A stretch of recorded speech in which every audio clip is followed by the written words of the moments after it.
My name is Vanessa, and I am 33 years old. After 5 years of absolute silence, my parents invited me to dinner to finally fix things.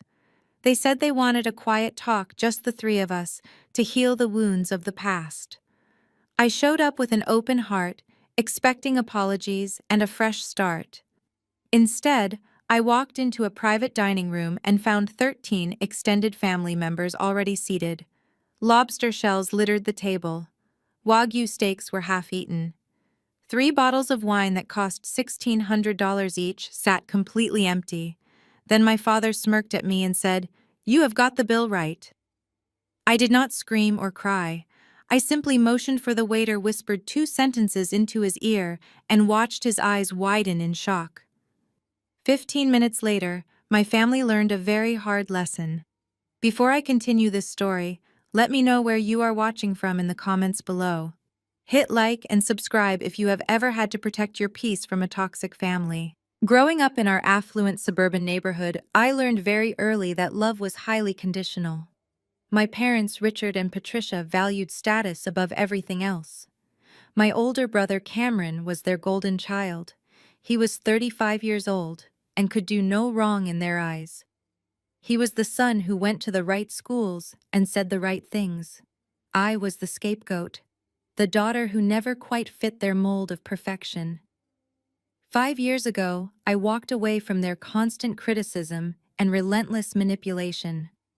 I changed my phone number and poured every ounce of my soul into building my own life. I built a luxury hospitality group from the ground up. It was brutal and exhausting work, but it was mine. I never told them about my success. I preferred the quiet safety of my absolute independence. So when my mother sent a letter to my old apartment address begging for a chance to reconnect, I hesitated. The letter was forwarded to my new residence. She wrote about how much she missed her daughter. She said my father was getting older and they realized life was too short for grudges. They suggested we meet at the Monarch for a quiet cup of coffee and a light dinner. The Monarch was the most exclusive and expensive seafood and steakhouse in the entire city. It was incredibly difficult to get a reservation there. I agreed to go because some foolish, childish part of my heart still wanted a mother and a father who loved me. I wanted to believe people could change. I wanted to believe that 5 years of distance had given them a new perspective on family. I drove to the restaurant feeling a mixture of anxiety and fragile hope. I wore a simple black dress. It was a custom designer piece, but it had no visible logos. I preferred quiet luxury. I did not need to flash brands to prove my worth anymore. The valet took my car, and I walked through the heavy brass doors of the Monarch. The interior was stunning with dark wood paneling and warm ambient lighting reflecting off crystal chandeliers. The hostess smiled warmly and asked for my name. When I told her I was looking for Richard and Patricia, she nodded and led me toward the back of the restaurant. We bypassed the main dining area entirely. She guided me toward the private VIP dining rooms reserved for large, exclusive parties. My stomach gave a slight lurch. A private VIP room seemed excessive for a quiet reconciliation coffee between 3 people. The hostess pushed open the heavy oak double doors and the noise hit me instantly. Laughter and loud voices filled the room. I stood frozen in the doorway. My fragile hope shattered into a million sharp pieces. There were 13 people seated around a massive mahogany table. My parents were at the head of the table holding court. My brother Cameron was there along with my aunts and uncles and several cousins I had not seen in years. This was not a quiet reconciliation. This was a spectacle.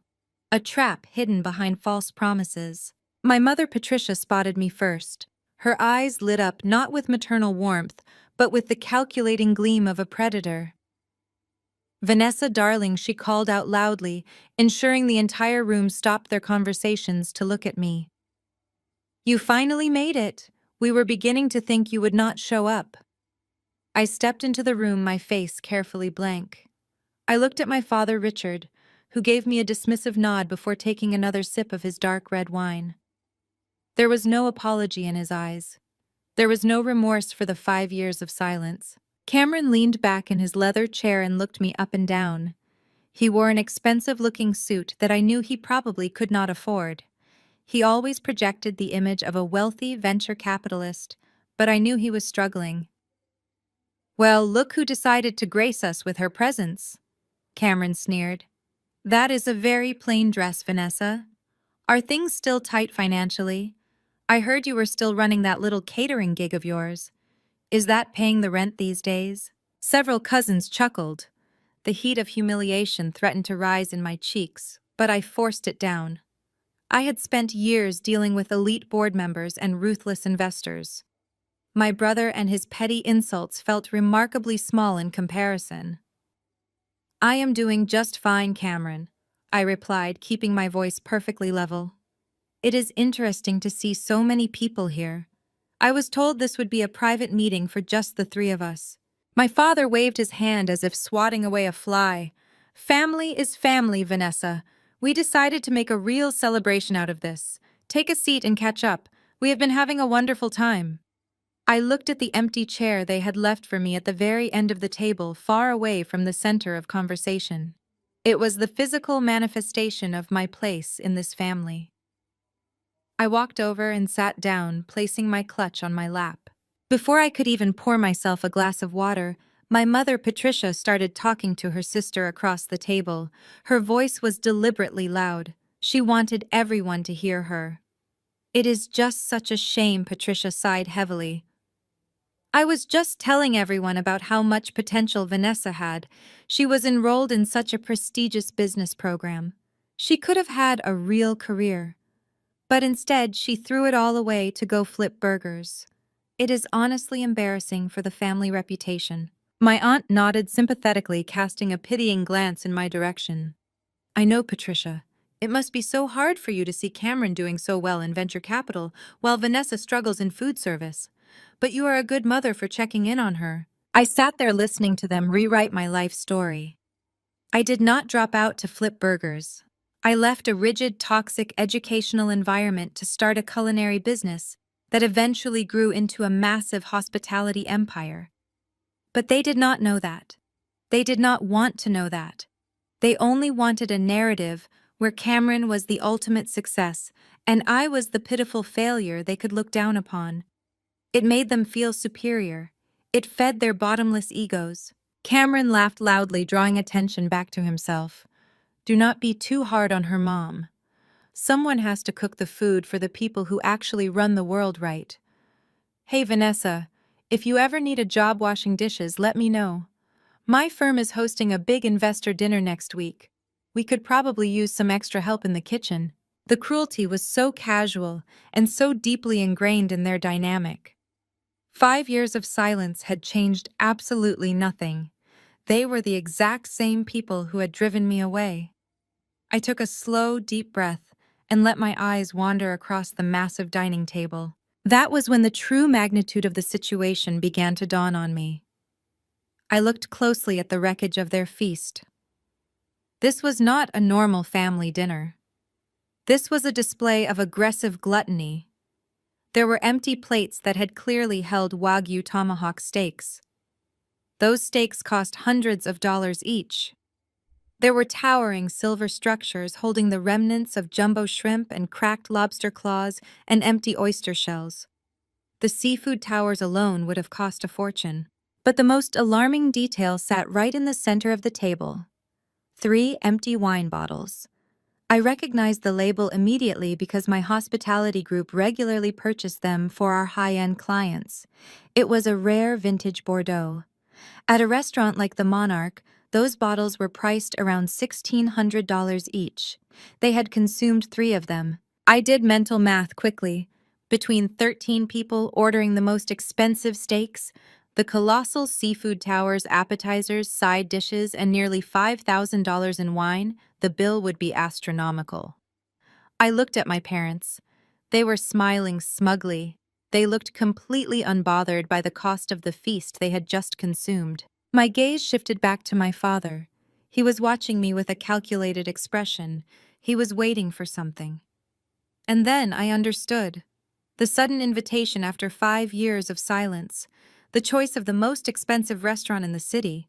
the massive guest list of extended family members who loved to watch me suffer, the deliberate consumption of the most premium items on the menu. They did not bring me here to apologize.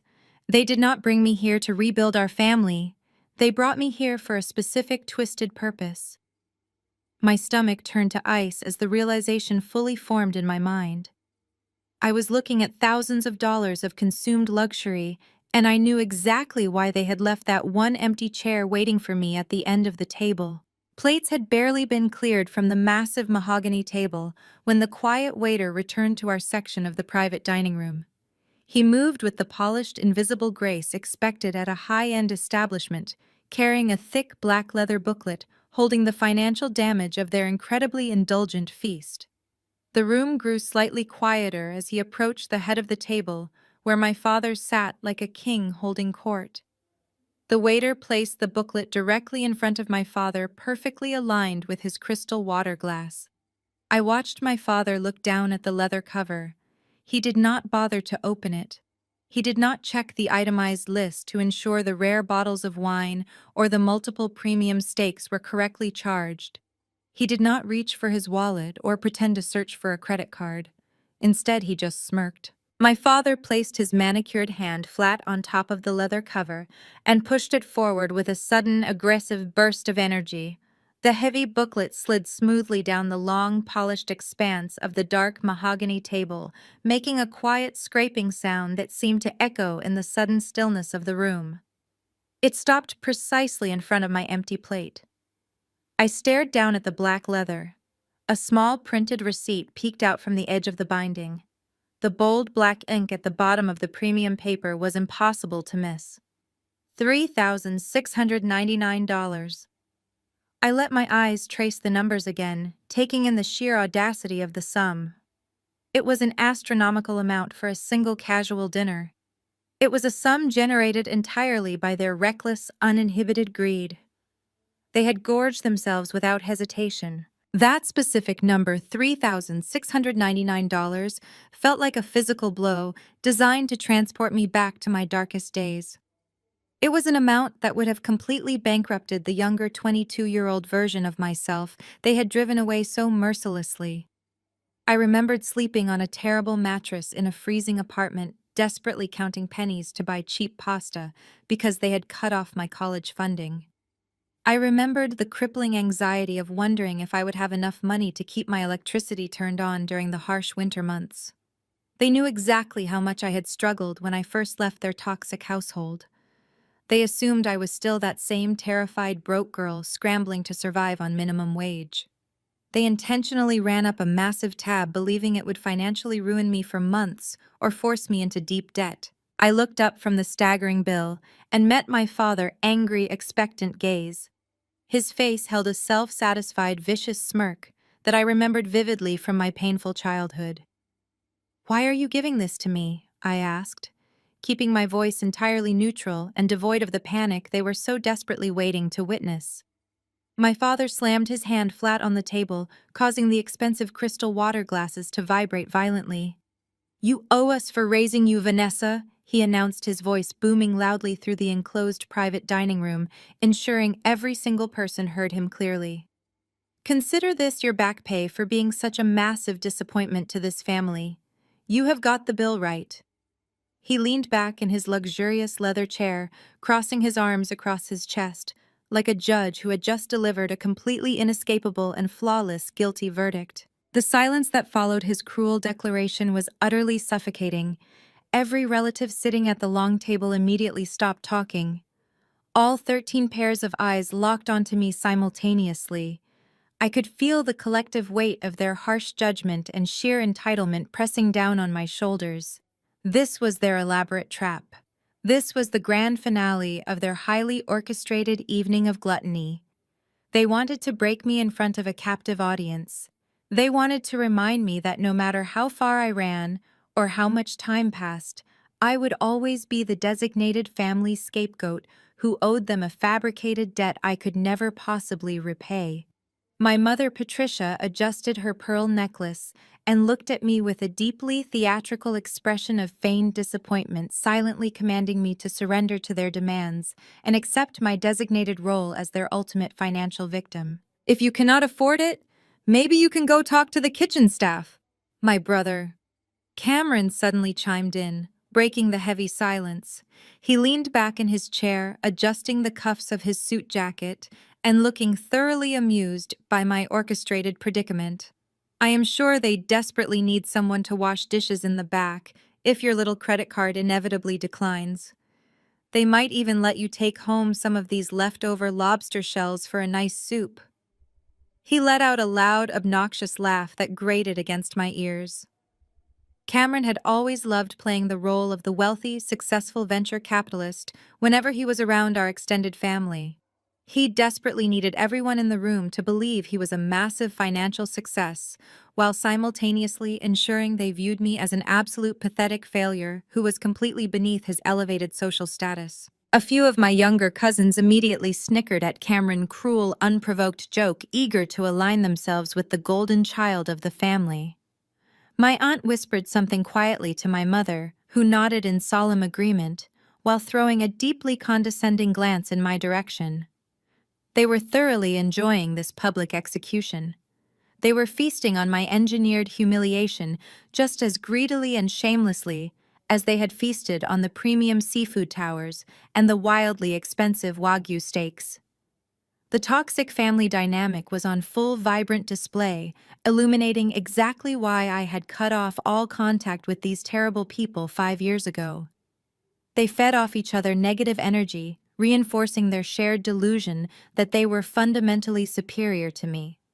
Every smirk, every snicker, and every mocking glance was designed to completely strip away my dignity and force me into absolute miserable submission before them. In the past, this was the exact precise moment where my entire spirit would have instantly crumbled under their immense coordinated pressure. The old Vanessa would have felt the familiar painful burn of hot tears stinging the corners of her eyes. She would have immediately apologized profusely for being such a massive burden to her perfect family. She would have frantically pulled out her worn debit card, silently praying to God that it would not decline in front of the waiter, while internally panicking about how she would manage to pay her rent the following month. She would have passively accepted the blatant financial abuse as the inevitable, unavoidable cost of simply existing as a member of this incredibly toxic family. She would have internalized their vicious cruelty, believing deep down that she truly deserved to be treated like disposable garbage because she was not good enough. But the old, terrified Vanessa was completely dead and gone. She died the very day I finally realized that their conditional love was a purely transactional arrangement I could never possibly afford to maintain. I did not cry a single tear. I did not raise my voice in defense or throw an angry, dramatic tantrum. I did not reach into my small designer purse to pull out a credit card to satisfy their endless greed. I looked at the 13 people sitting around the table and saw them not as powerful, authoritative figures, but as hollow, pathetic individuals playing a desperate game of dress-up. They were small, bitter people who needed to tear down their own flesh and blood just to feel a fleeting, momentary sense of importance. Their carefully constructed illusions of wealth and superiority meant absolutely nothing to the strong, independent woman I had finally become. The seconds stretched out into a long, heavy, agonizing pause. The entire extended family sat perfectly still, holding their breath and staring at me intensely. They were eagerly expecting me to either burst into hysterical tears, cause a massive, embarrassing scene, or submissively empty my entire savings account to appease their demands. My father's smirk began to falter ever so slightly when I refused to break eye contact. My mother tapped her manicured fingernails nervously against the dark wood of the table, unsettled by my complete lack of panic. I let the silence hang in the air, letting their own anxiety build. Instead of breaking down, I simply sat up straighter and let a slow, warm, genuinely relaxed smile spread across my face. Without breaking my gaze from my father, I smoothly raised my right hand and motioned for the general manager David to approach our table immediately. David stepped forward instantly, His posture was impeccably straight, his expression a mask of professional deference. He had known me for 3 years, ever since my hospitality group acquired the Monarch and transformed it into the city crown jewel.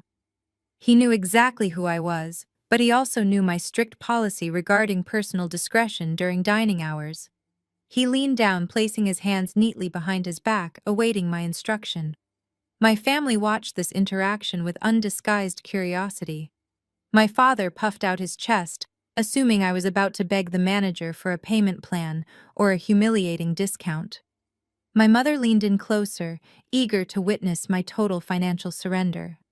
Instead, I kept my eyes locked onto my father's confused face while I whispered 2 precise sentences into David's ear. Close out my sparkling water on the owner tab, and when I leave, if they cannot pay this bill in full, call the police. David did not flinch. He did not ask for clarification. He simply offered a crisp, imperceptible nod and stepped back from the table. I placed my cloth napkin neatly beside my empty plate. I picked up my clutch and stood. The sudden movement caught my family entirely off guard. My father opened his mouth to issue another command, but I did not give him the opportunity. I smiled warmly at the 13 faces staring back at me. "Thank you so much for the invitation to catch up," I said, making sure my voice carried clearly across the quiet private room. It was incredibly revealing. "I hope you all have a truly pleasant evening." Before anyone could formulate a response, I turned and walked toward the heavy oak doors. I did not rush. I did not look back. My heels clicked rhythmically against the hardwood floor, a steady beat of absolute liberation. I pushed through the glass double doors of the restaurant and stepped out into the crisp evening air. The valet immediately recognized me and jogged to retrieve my car. I stood under the warm glow of the entrance awning and turned back to look through the expansive front windows. The private dining room was slightly elevated and perfectly visible from my vantage point. I watched the scene unfold like a silent movie. David walked back to the head of the table. He picked up the black leather booklet containing the $3,699 bill and placed it squarely back in front of my father. I could not hear the words being spoken, but the body language was unmistakable.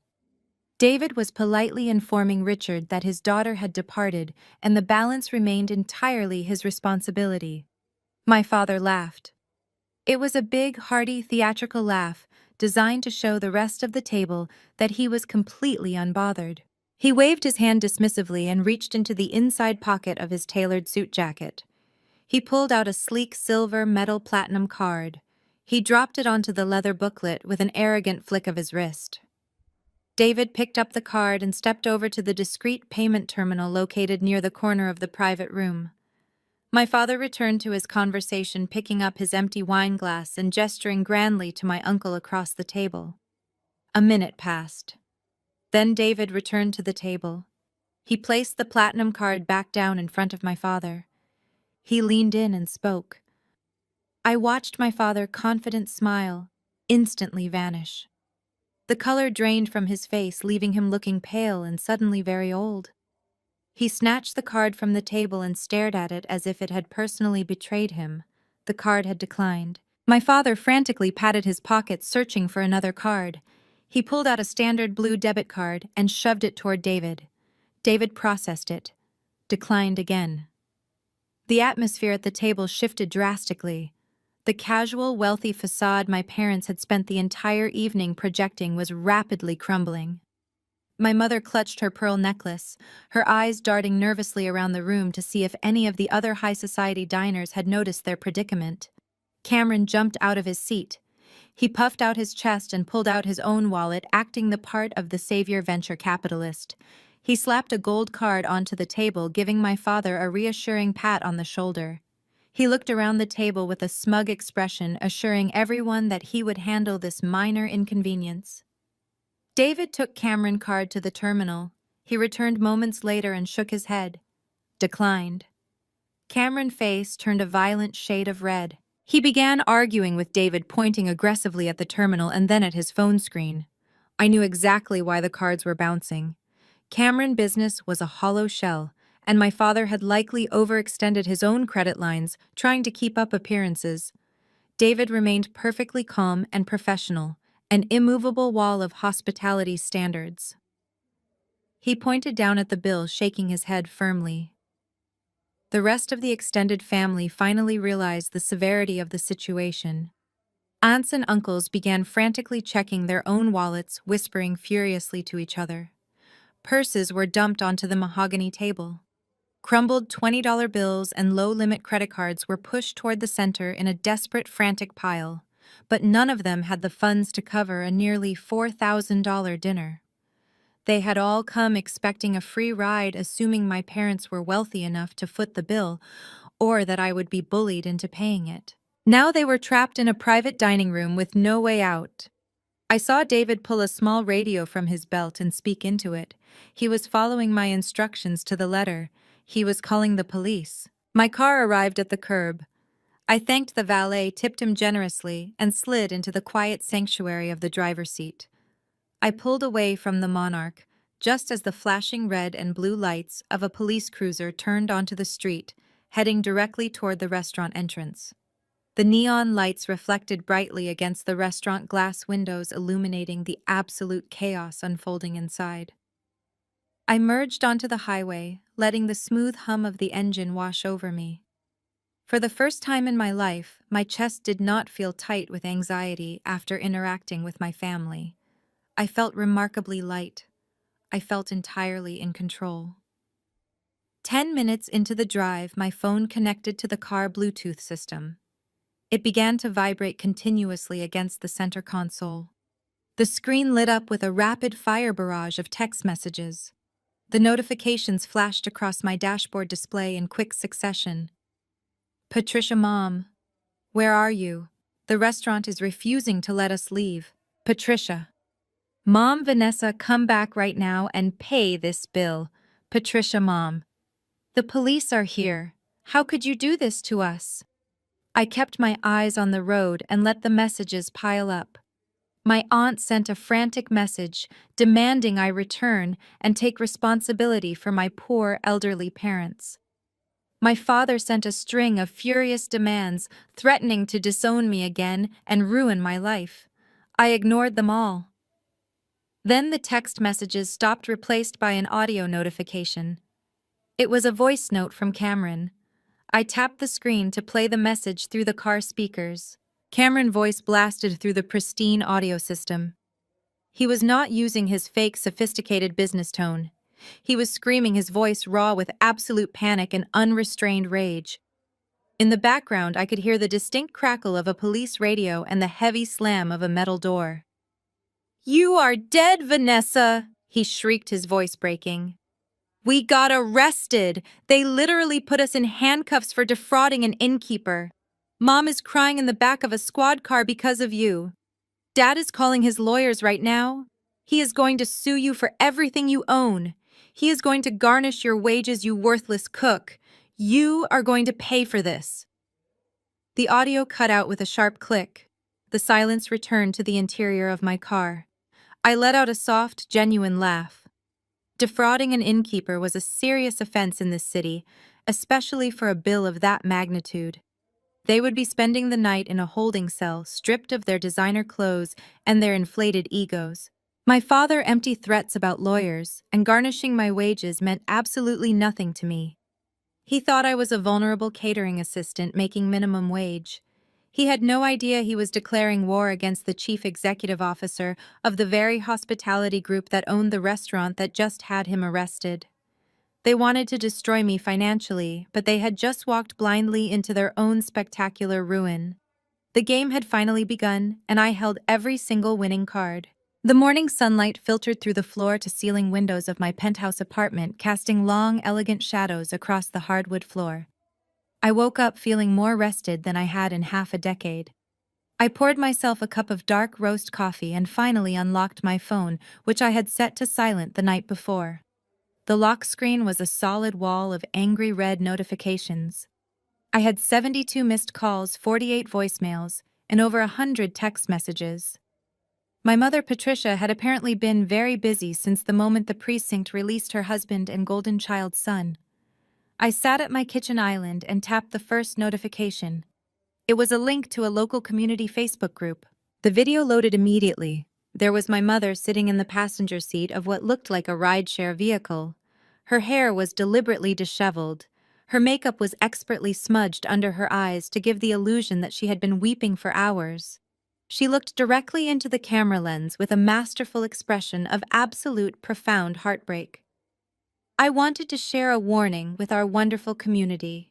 She began, her voice trembling with manufactured grief. Last night, my husband and I experienced every parent's worst nightmare. Our estranged daughter Vanessa reached out begging to reconnect. She invited us to a lovely dinner, telling us she wanted to finally make amends for her past mistakes. We went with open hearts.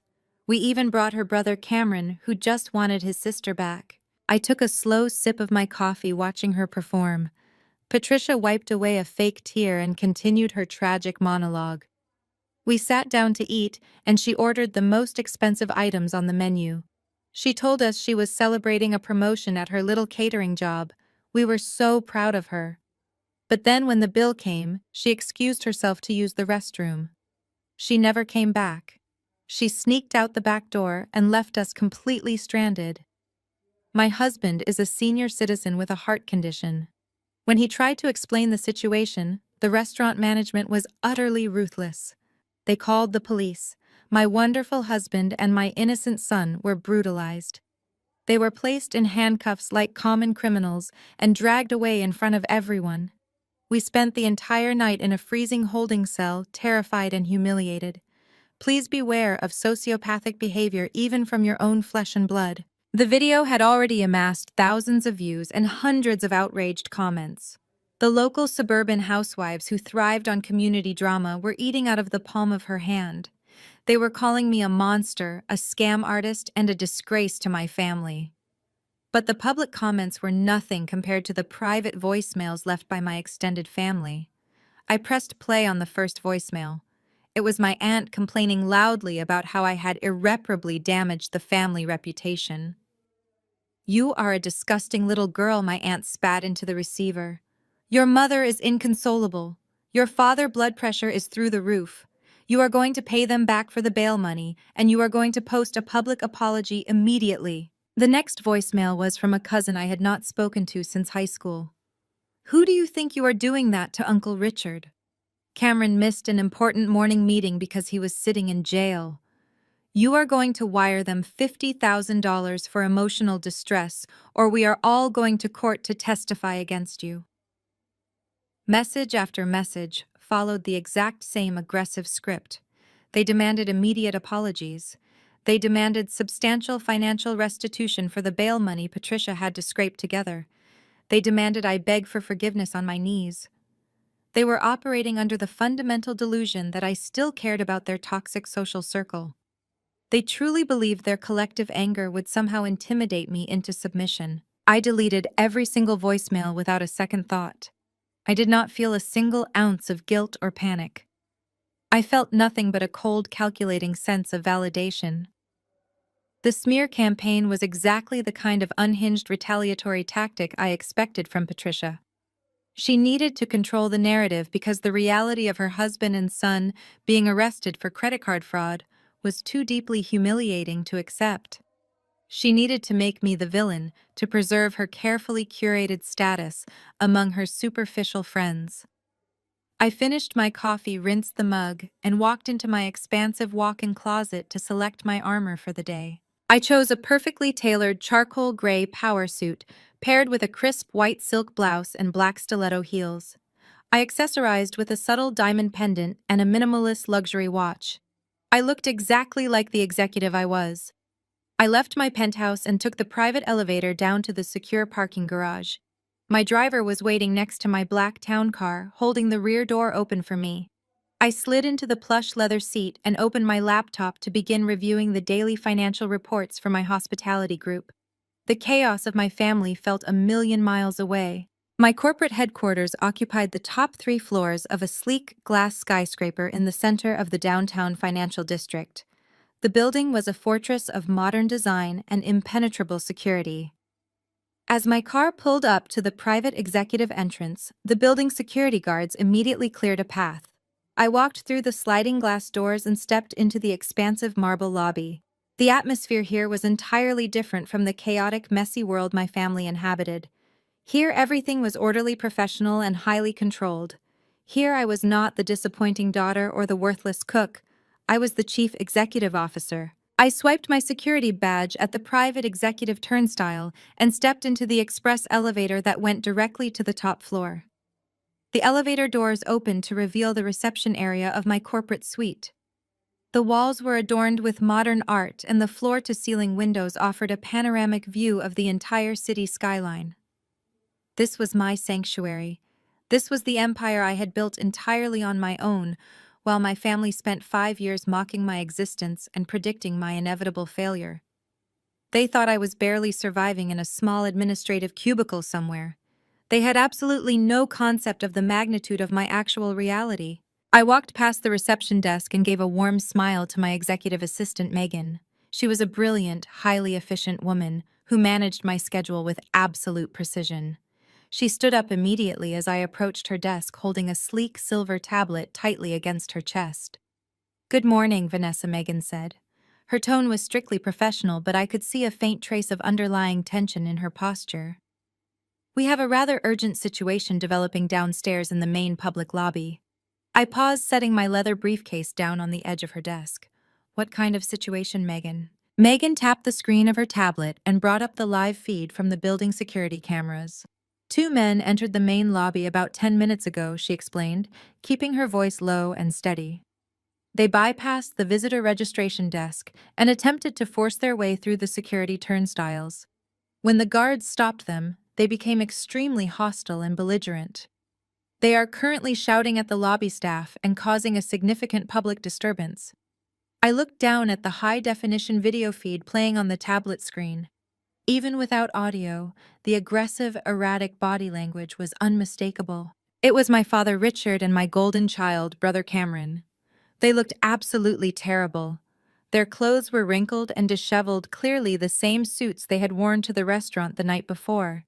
Cameron's suit jacket was missing a button, and his tie was hanging loosely around his neck. My father's face was bright red with fury as he pointed an aggressive finger directly into the chest of a massive security guard. They looked exactly like two men who had spent an agonizing, humiliating night sitting on a cold bench in a downtown holding cell. They looked desperate, angry, and dangerously out of control. "They are demanding to see you." Megan continued, pulling my attention back from the video feed. "They gave the guards your name and insisted they have an appointment, which they obviously do not. When the guards told them they needed proper authorization to access the executive floors, the older man completely lost his temper.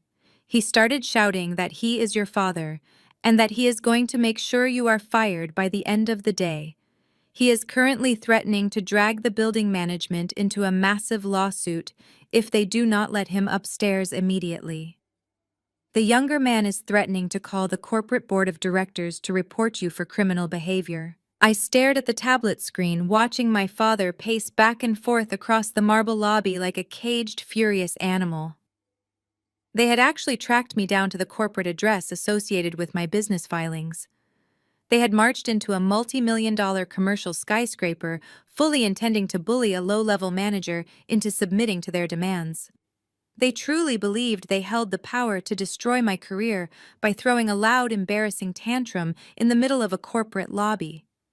They thought the threat of being fired would force me to run downstairs sobbing and hand them a check for $50,000. Megan looked at me with clear professional concern. "Security is requesting your authorization to physically remove them from the premises and issue a formal trespass warning. They have already threatened violence against the lobby staff. Should I tell them to proceed with the removal, or would you prefer I call the police to handle the disturbance?" I watched Cameron slam his fist against the visitor registration desk, demanding to speak to my boss. A slow, cold smile spread across my face. They wanted to speak to the person in charge. They wanted to ruin my pitiful career. I reached out and gently closed the cover of Megan's tablet. Do not call the police just yet, Megan, I instructed, my voice perfectly calm and terrifyingly smooth. And tell security to stand down. I want you to grant them temporary access to the building. Send them up to the secondary administrative meeting room on the 30th floor. I think it is time I finally speak to them. Let them believe they have won. Let them think they are about to get exactly what they want. Megan nodded crisply, her professional demeanor unwavering. Right away, Vanessa. I picked up my briefcase and walked toward my expansive corner office. My family wanted a war. They had survived their night in jail and immediately chosen to double down on their aggression, marching into my territory with demands and threats. They were about to discover that the daughter they thought they could easily intimidate no longer existed. They were about to step into the administrative meeting room and realize they had kicked a sleeping dragon. I walked into my private office and set my briefcase down on the massive glass desk. The room was silent, insulated from the noise of the city by thick soundproof glass. I walked over to the window and looked out at the sprawling metropolis below. My father and brother were currently riding the elevator up to the 30th floor, completely unaware that they were ascending into the heart of my empire. They thought they were taking an elevator to a tiny cubicle farm to terrorize a helpless employee. They had no idea they were walking blindly into a slaughterhouse. I smoothed the lapels of my tailored charcoal suit and took a deep, centering breath. The smear campaign on Facebook, the vicious voicemails from my extended family, and the aggressive ambush in my corporate lobby were all predictable tactics from people who had never been held accountable for their toxic actions. But their reign of unchecked manipulation was officially over. I turned away from the panoramic view of the skyline and walked toward the heavy oak doors of my office. It was time to deal with the intruders. It was time to let Richard and Cameron dig their own graves. I walked out of my expansive executive suite and down the heavily carpeted hallway toward the secondary administrative meeting room. This particular room was intentionally designed to be unremarkable. It had no windows, no sweeping views of the city skyline, and no expensive artwork on the walls. It contained only a basic laminate conference table and 6 standard office chairs. It was exactly the kind of sterile corporate environment where my father and brother would expect a low-level manager to spend her days. I sat down at the head of the table, clasped my hands together, and waited. The heavy wooden door flew open with such violent force that the handle slammed loudly against the drywall. Cameron marched into the room first, followed closely by my father. They both looked absolutely unhinged. The arrogant swagger they usually carried had been entirely replaced by a desperate, aggressive energy. Cameron marched straight to the conference table and slammed both of his hands down flat onto the laminate surface, leaning over to glare at me. "You are going to write us a check for $50,000 right now," Cameron demanded, his voice echoing harshly in the small, windowless room. "You are going to pay us back for the bail money, the legal fees, and the massive emotional distress you caused us last night. You are going to fix this, Vanessa, or I swear to God I will ruin your life." I did not flinch. I did not lean back in my chair. I simply looked up at him, maintaining a perfectly blank expression. "You spent the night in a holding cell because you attempted to defraud a restaurant," I replied, my voice calm and measured. "You ordered food and wine you could not afford. That is a criminal offense, Cameron. It has absolutely nothing to do with me." My father stepped forward, his face contorted with absolute fury. "Do not you dare speak to your brother that way," Richard shouted, pointing a trembling finger directly at my face. "You set us up. You invited us to that dinner, and then you abandoned us like a coward. You humiliated me in front of our entire family. We sat in a filthy jail cell with common criminals while you probably went home and laughed. You owe us this money, Vanessa. You owe us for the damage you have done to our reputation in this city." "Your reputation was ruined the second your credit cards declined," I pointed out smoothly. "I am not writing you a check for $50,000. I am not writing you a check for $5. You made your bed, and now you get to sleep in it." Cameron let out a loud, bitter laugh, shaking his head in mock disbelief. He stood up straight and looked around the basic, sterile meeting room with undisguised contempt. Look at this place, he sneered, gesturing broadly at the blank walls. You actually think you are in a position to deny us anything? You are sitting in a pathetic little box pushing papers for some faceless corporation. I bet you barely make enough to cover your rent. You think you are so smart, but you are nothing, Vanessa. You are just a disposable employee. I let him talk. I let him build his false sense of superiority. He needed to believe I was powerless, because the reality of his own failure was clearly eating him alive inside. If you do not transfer that money into my account by noon today, I am going to walk out of this sad little room and go straight up to the executive suite, Cameron threatened, leaning over the table again. I am going to find whoever runs this company, and I am going to tell them exactly what kind of person you really are. I will tell them you are a criminal who sets up elderly people and steals from her own family. I will cause a massive public scene right in the middle of their beautiful lobby. I will make sure you are fired before you even have time to pack up your cheap little desk. Your pitiful career will be over. I stared at him, letting the absolute absurdity of his threat hang in the air. He was standing inside a building I effectively controlled, threatening to report me to myself. The delicious irony of the situation was almost intoxicating. You are welcome to try Cameron, I said softly, offering him a cold, tight smile.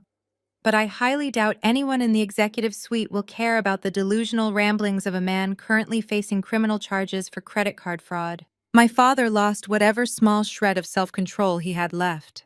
He slammed his fist onto the conference table so hard the entire structure shook. You ungrateful, vicious little girl! Richard screamed, his face turning an alarming shade of purple. You owe your brother. He is the only one keeping this family afloat right now. We needed that dinner to impress his new investors. We needed to show them we are a wealthy, successful family. You ruined everything. The room suddenly fell deathly silent. Cameron whipped his head around to stare at our father, his eyes wide with absolute sheer panic. He looked completely horrified. Richard realized his massive mistake the very second the words left his mouth, but it was already too late. He had said the quiet part out loud. He had just handed me the missing piece of the puzzle on a silver platter. I sat perfectly still, processing the magnitude of my father's accidental confession. My mind worked with lightning speed, analyzing the information. Cameron was the only one keeping the family afloat. They needed the dinner to impress new investors. The facade of the wealthy, successful venture capitalist was completely fake. Cameron firm was not thriving. It was actively drowning. They had orchestrated the massive, expensive dinner at the Monarch specifically to project an illusion of extreme wealth to potential financial backers who must have been sitting at a nearby table. They needed to look like billionaires to secure new funding because they were secretly broke. Well, I said, my voice dropping to a dangerous quiet whisper. That is incredibly revealing. It seems your highly successful venture capital firm is actually running on empty. Cameron. How embarrassing for you. Shut up! Cameron snapped, his voice trembling with genuine fear. You do not know what you are talking about. My firm is doing millions in revenue. We are acquiring new assets every single day. Dad just misspoke because he is stressed. No, I do not think he misspoke at all, I replied, standing up slowly from my chair. I think he finally told the truth. You are desperate, Cameron. Both of you are. You barged into my office building demanding $50,000 because you literally have no other way to pay your legal fees. You are completely bankrupt. My father took a step toward me, his hands clenched into tight fists at his sides. You listen to me, you worthless cook, he growled, taking another aggressive step forward. You are going to give us that money right now, or I swear I will make you regret the day you were born. I did not retreat. I simply reached under the edge of the conference table and pressed the silent panic button mounted directly beneath the laminate surface. I had required these buttons to be installed in every single meeting room on the executive floors for emergency situations exactly like this one. I have given you 5 years of peace, Richard, I said, dropping the title of father entirely. I stayed away. I built my own life. I asked nothing of you. But you decided to invite me to dinner specifically to humiliate me and force me to fund your pathetic fake lifestyle. You brought this disaster upon yourselves. The heavy wooden door to the meeting room swung open. 4 massive security guards stepped into the room, instantly filling the small space with their imposing physical presence. They wore crisp black suits and earpieces, looking directly at me for instructions. "These 2 men are trespassing," I said, my voice echoing with total, unquestionable authority. "They have threatened me, and they are attempting to extort money. I want them physically escorted out of this building immediately. They are permanently banned from the premises. If they ever step foot on this property again, you have my full authorization to have them arrested for trespassing." My father looked at the security guards and then back at me, his expression shifting to complete confusion. "What is going on?" he demanded, looking around the room. "Why are they listening to you? You are just an administrative assistant. Tell them to back off." Cameron tried to push past the largest security guard, but the man simply grabbed Cameron by the shoulder and shoved him firmly backward toward the door. "Do not touch me!" Cameron yelled, struggling against the guard's solid grip. "I am a wealthy investor. I will have your job for this. I will sue this entire building." "Escort them out," I repeated coldly, turning my back on them and gathering my things. The guards moved with swift, brutal efficiency. They grabbed my father and brother by their arms and physically forced them out of the meeting room. I could hear them shouting and cursing as they were dragged down the hallway toward the freight elevator. Their voices echoed loudly, fading only when the heavy elevator doors finally slid shut behind them. I stood alone in the quiet, sterile meeting room.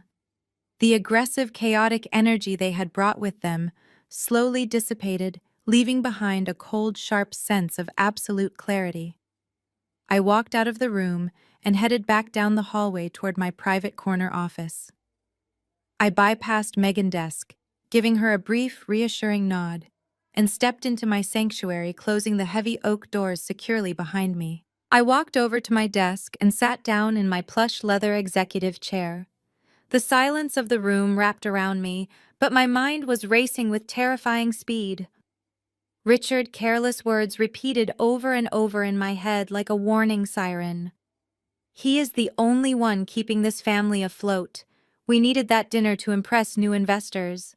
Cameron was completely broke. His venture capital firm was a massive failing charade, but the luxurious lifestyle they had been flaunting, the designer suits, the platinum credit cards, the expensive cars, none of that came cheap. If Cameron business was bankrupt, how had they been funding their extravagant fake millionaire lifestyle for the past several months? Desperate people do incredibly dangerous things. They cut corners, they break the law, they steal. A massive, terrifying red flag went up in my mind. If my family was facing total financial ruin and they were arrogant enough to try and extort $50,000 from me in the middle of a corporate building, they were capable of much worse. I needed to know exactly how deep their financial hole truly went. I needed to see the raw data. I reached across my glass desk, picked up my phone, and immediately dialed the direct private number for my lead corporate attorney.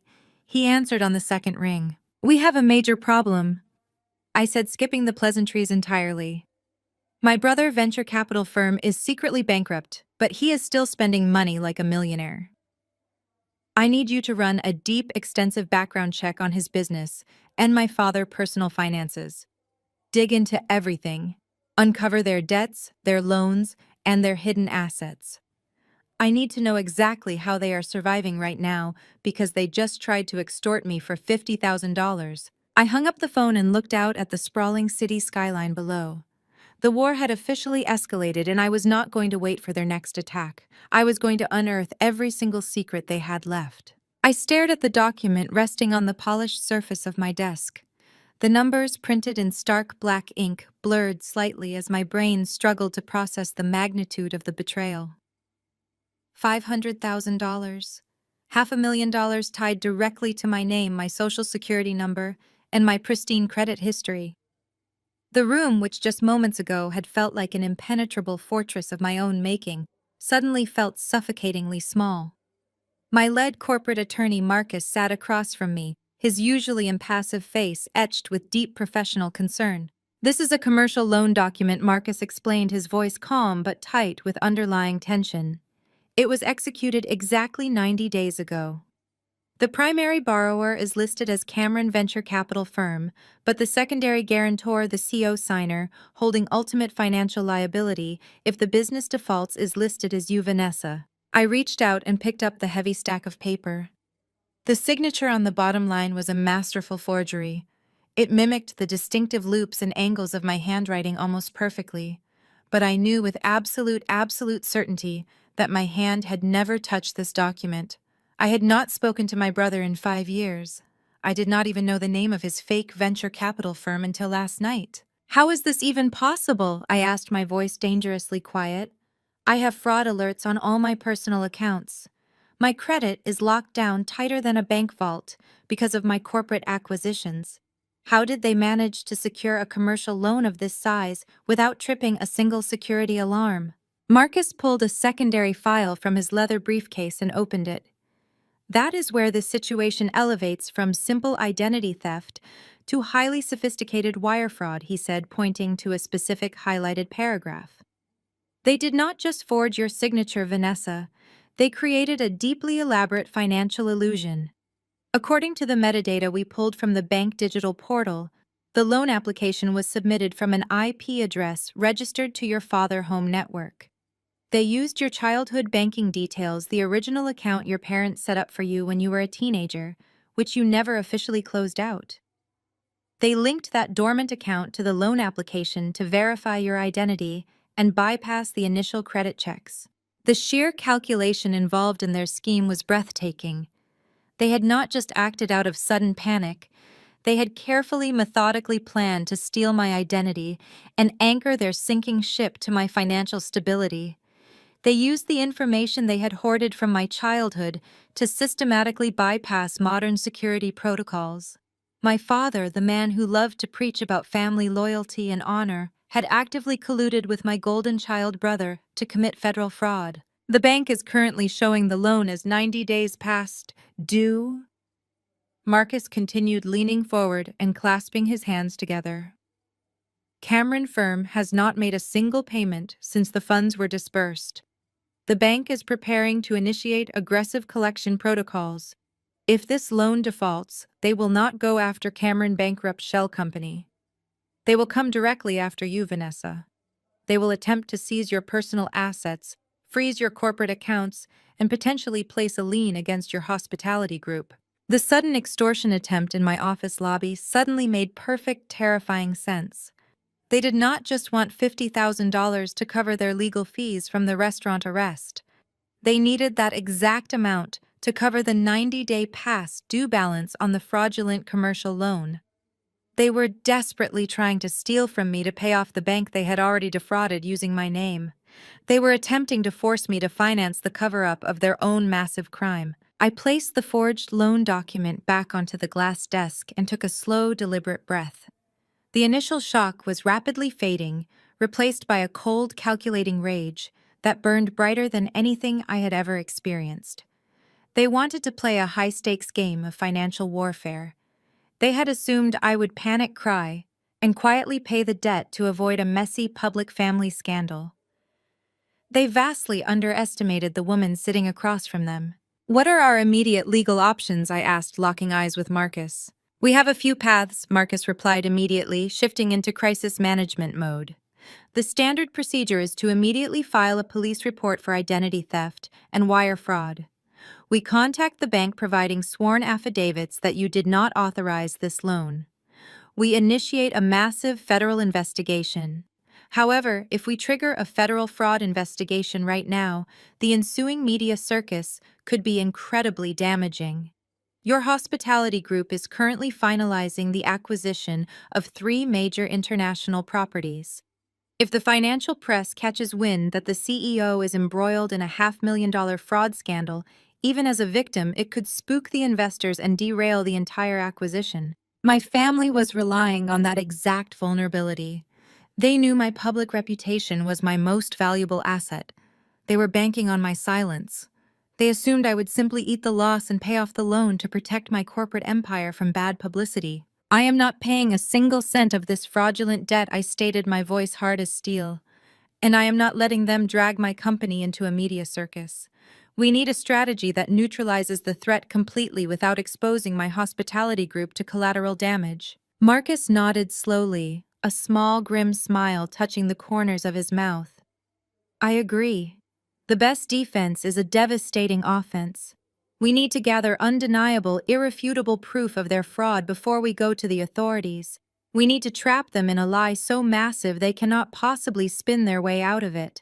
I leaned back in my executive chair, letting my mind race through the possibilities. My family was desperate. Cameron Firm was bankrupt and the bank was closing in. They needed a massive influx of real capital immediately to keep their fraudulent lifestyle afloat. They needed new wealthy investors to buy into their fake millionaire facade. Where are they going next, I asked. What is their next move to secure funding? Marcus opened his laptop and tapped a few keys, bringing up a digital calendar. My private investigator has been tracking their movements since the incident at the Monarch last night, he said, turning the screen toward me. They have been desperately trying to secure invitations to high society networking events.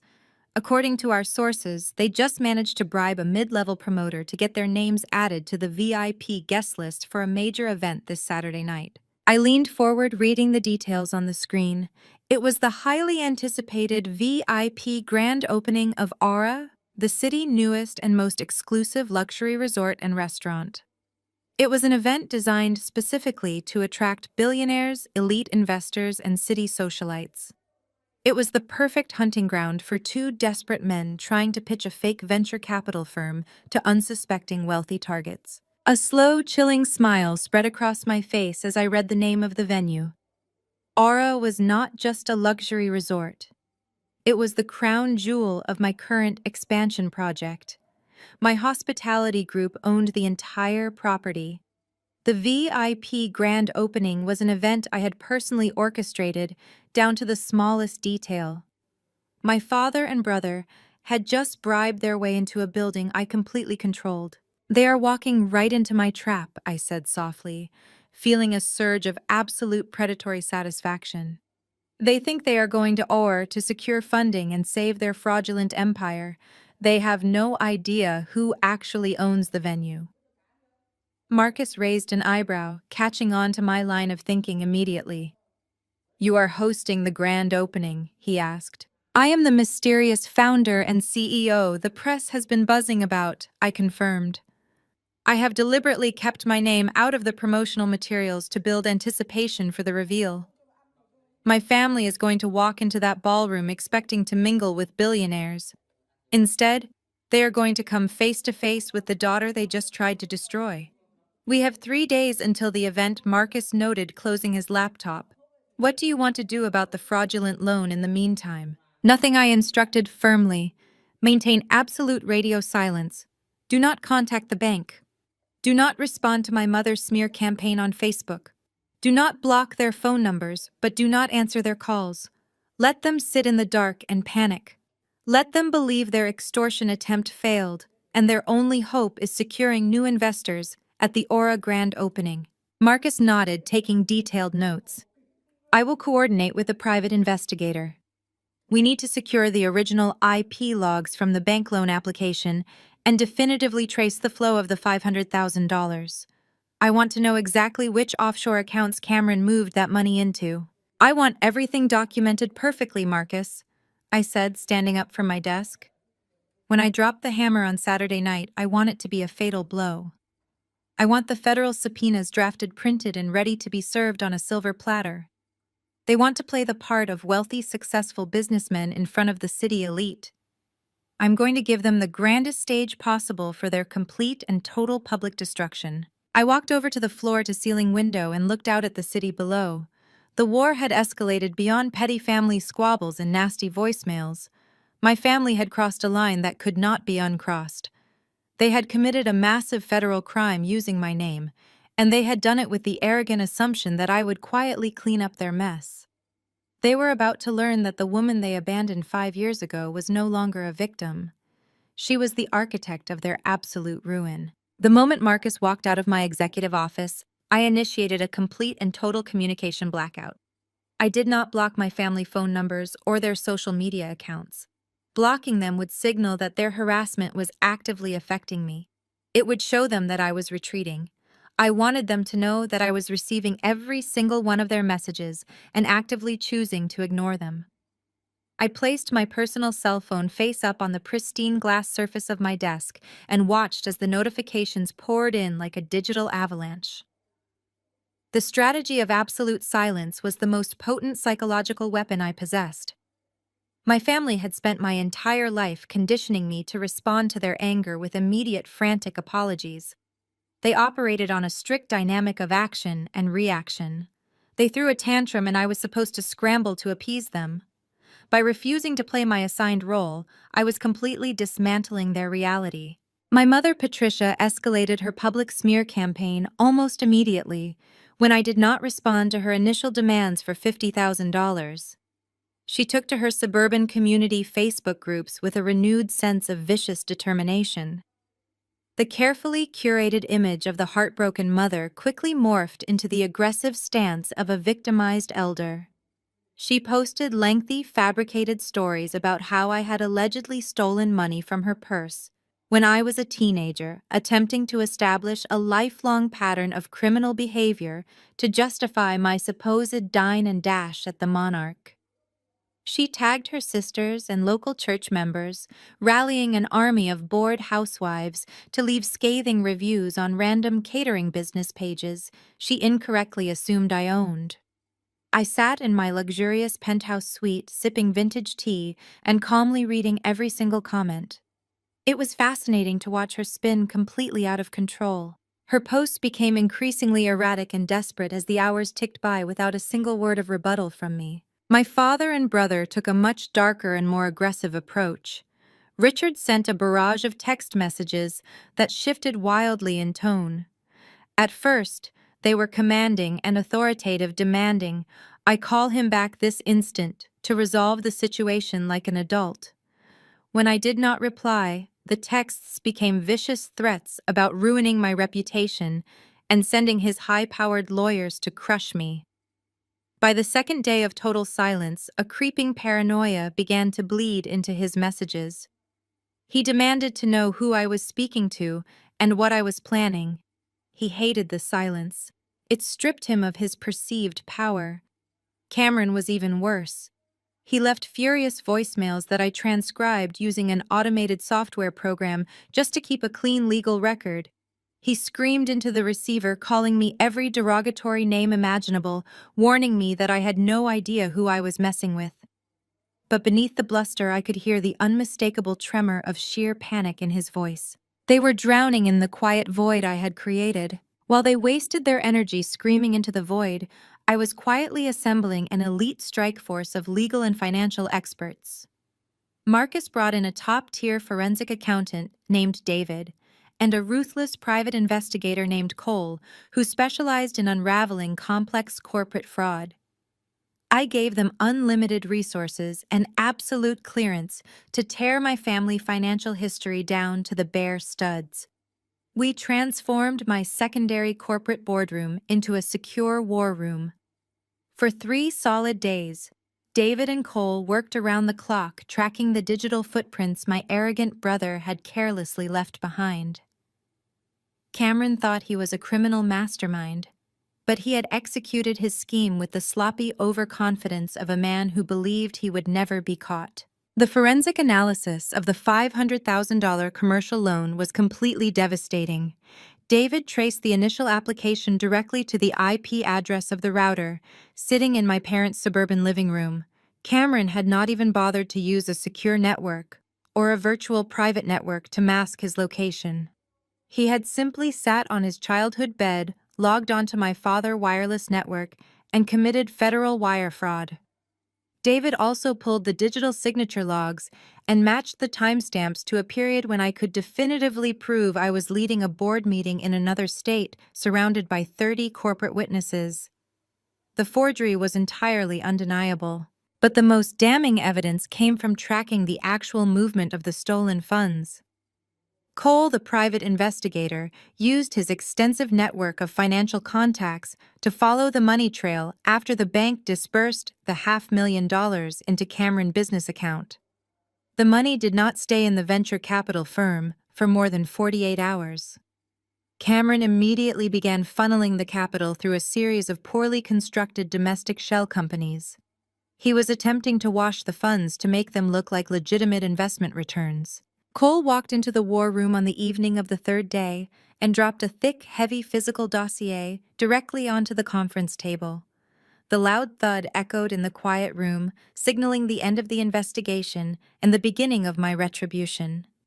I opened the manila folder and began reading the meticulously compiled report. The depths of Cameron's financial depravity were staggering. He had not used the loan to save his failing business.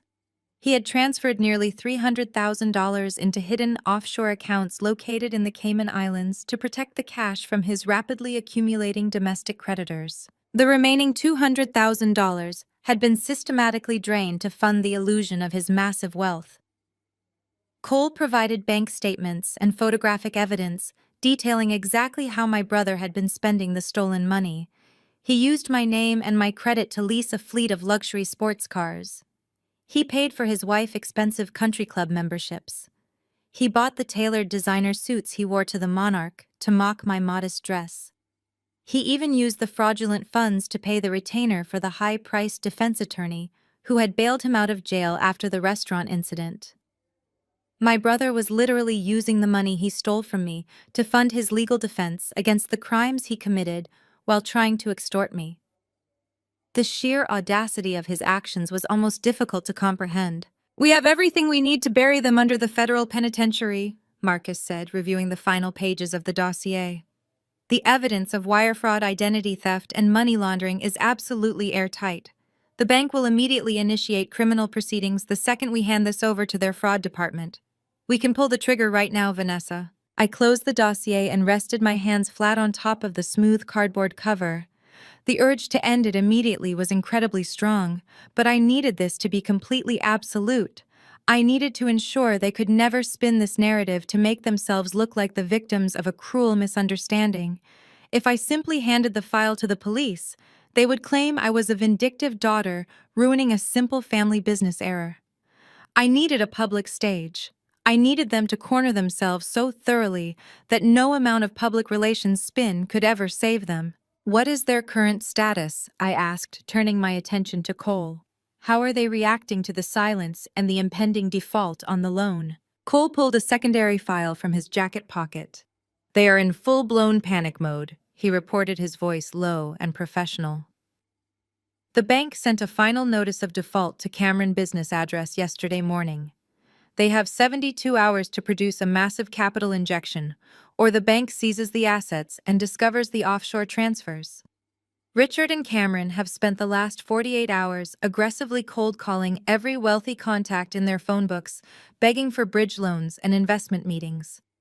Everyone is turning them down because the rumors of their arrest at the Monarch have already poisoned their reputation in their immediate social circle." Cole tapped a specific page in the file. "But they are making one final desperate play to save themselves. They know their only chance is to secure funding from outside their current network. They need a billionaire investor who does not know about their current legal troubles.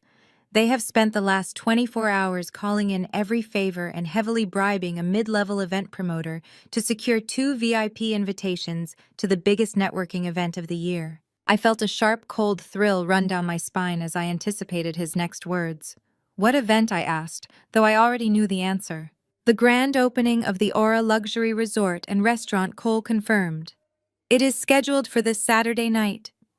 The guest list is strictly billionaires, elite venture capitalists, and high society socialites.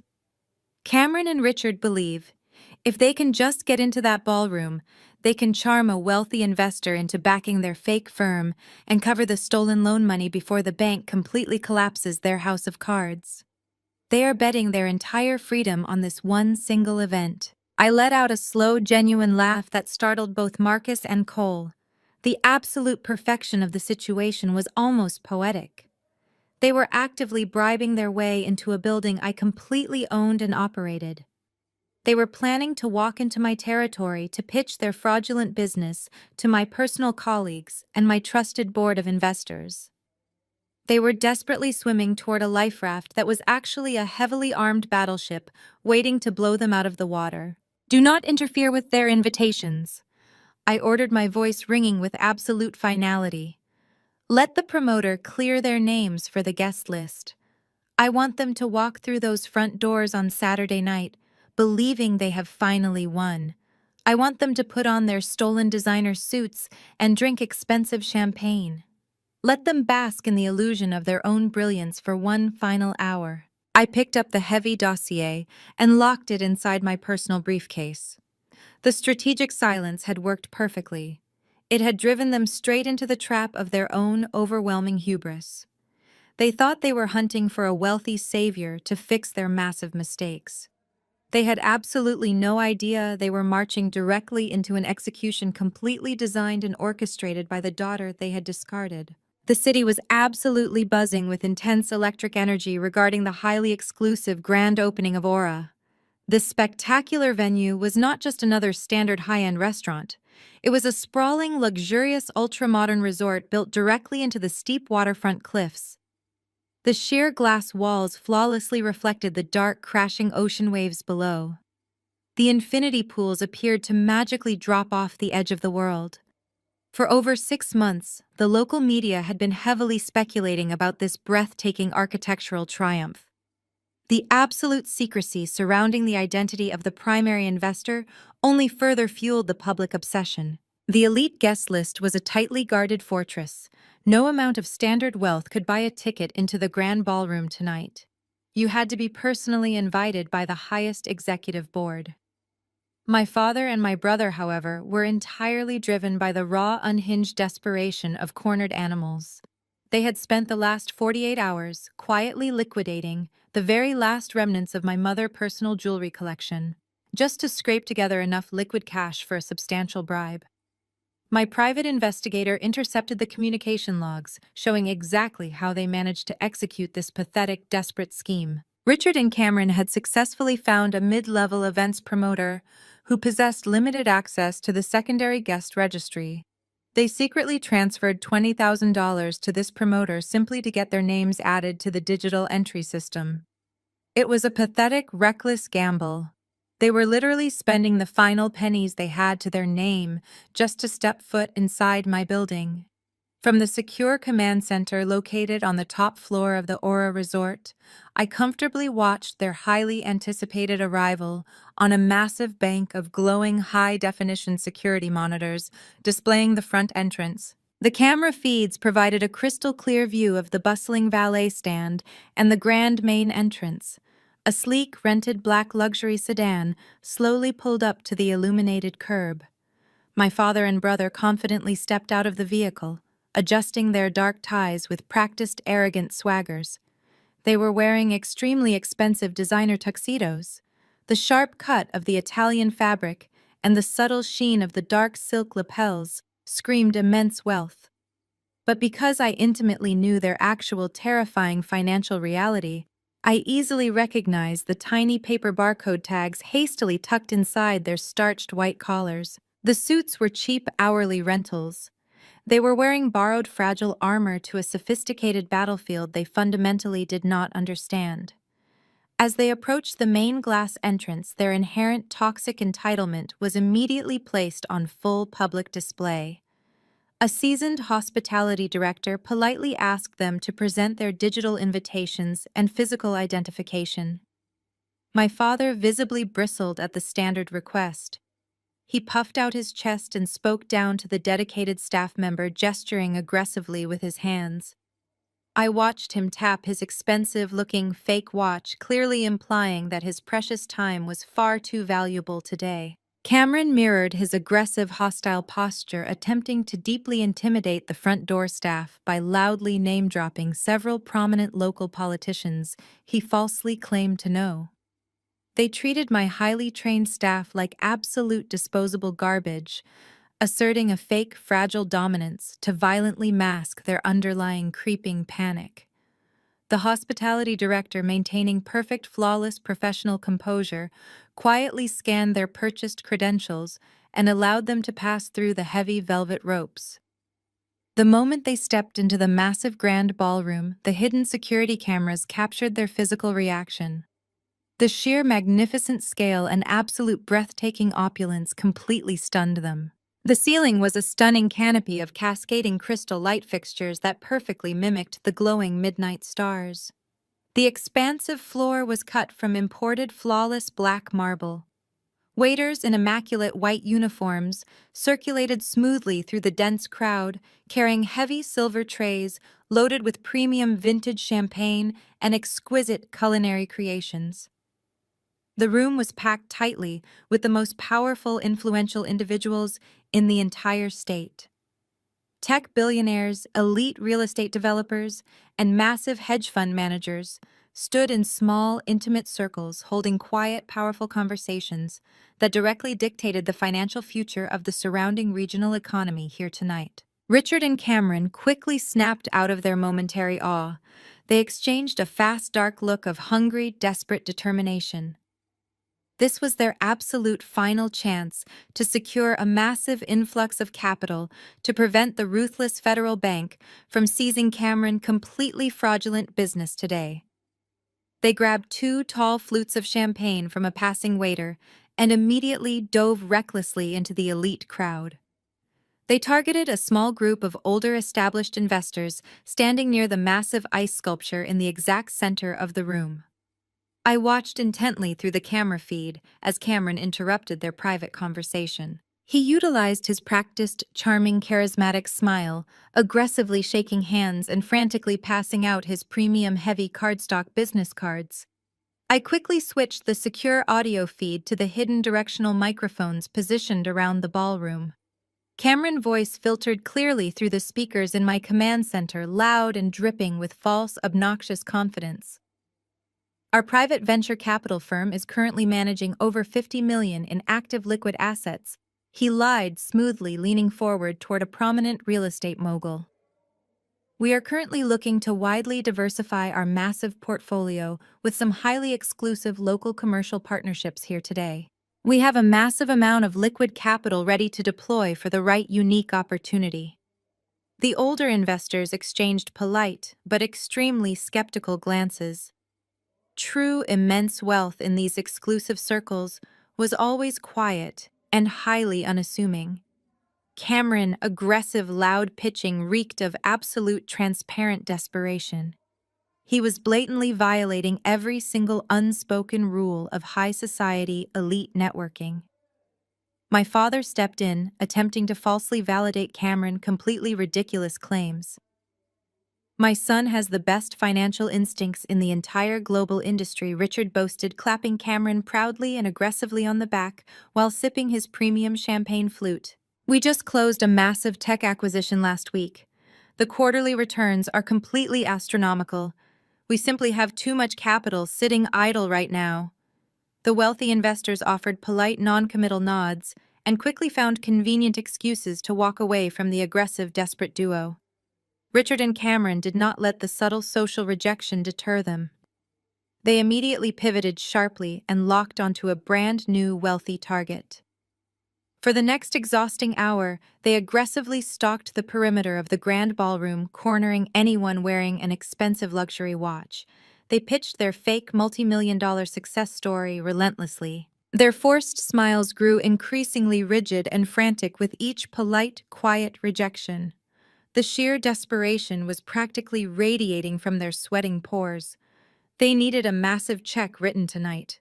They desperately needed someone to blindly buy into the grand illusion before the federal authorities kicked down their front door. Frustrated by their complete lack of immediate success, Cameron suddenly decided to change his strategy. He grabbed another full glass of champagne and marched directly over to the main concierge desk located near the grand sweeping staircase.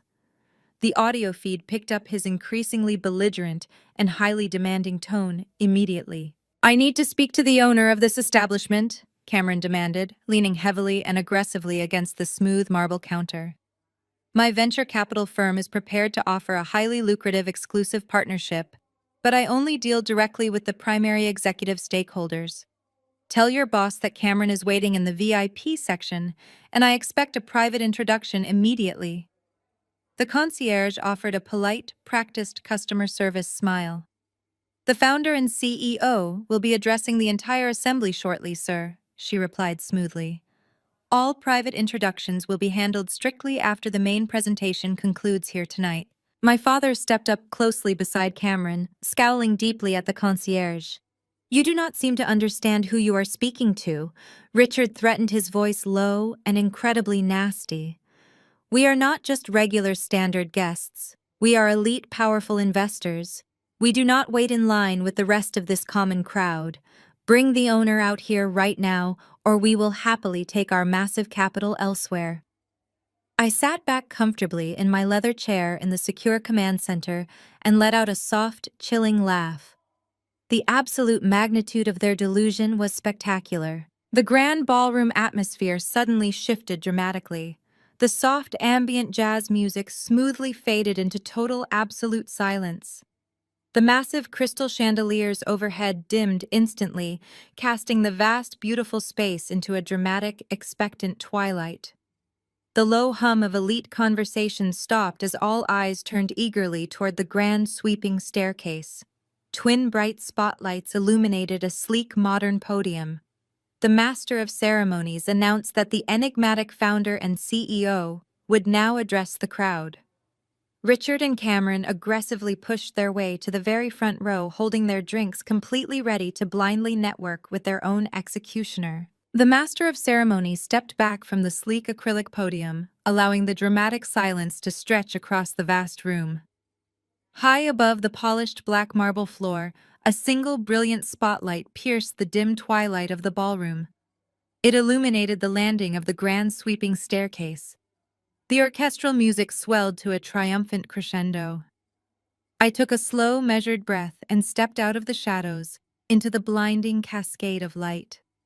The custom gown I wore was a masterpiece of architectural design, woven from midnight blue silk that shimmered like liquid sapphire under the intense lights. It possessed no loud logos or ostentatious patterns. It was the absolute embodiment of quiet, untouchable power. I began my descent down the wide, curved staircase, moving with the slow, deliberate grace of a queen surveying her undisputed kingdom. A collective murmur of genuine awe rippled through the tightly packed crowd of elite investors and socialites. Below me, I could see the ocean of upturned faces watching my every move with rapt attention.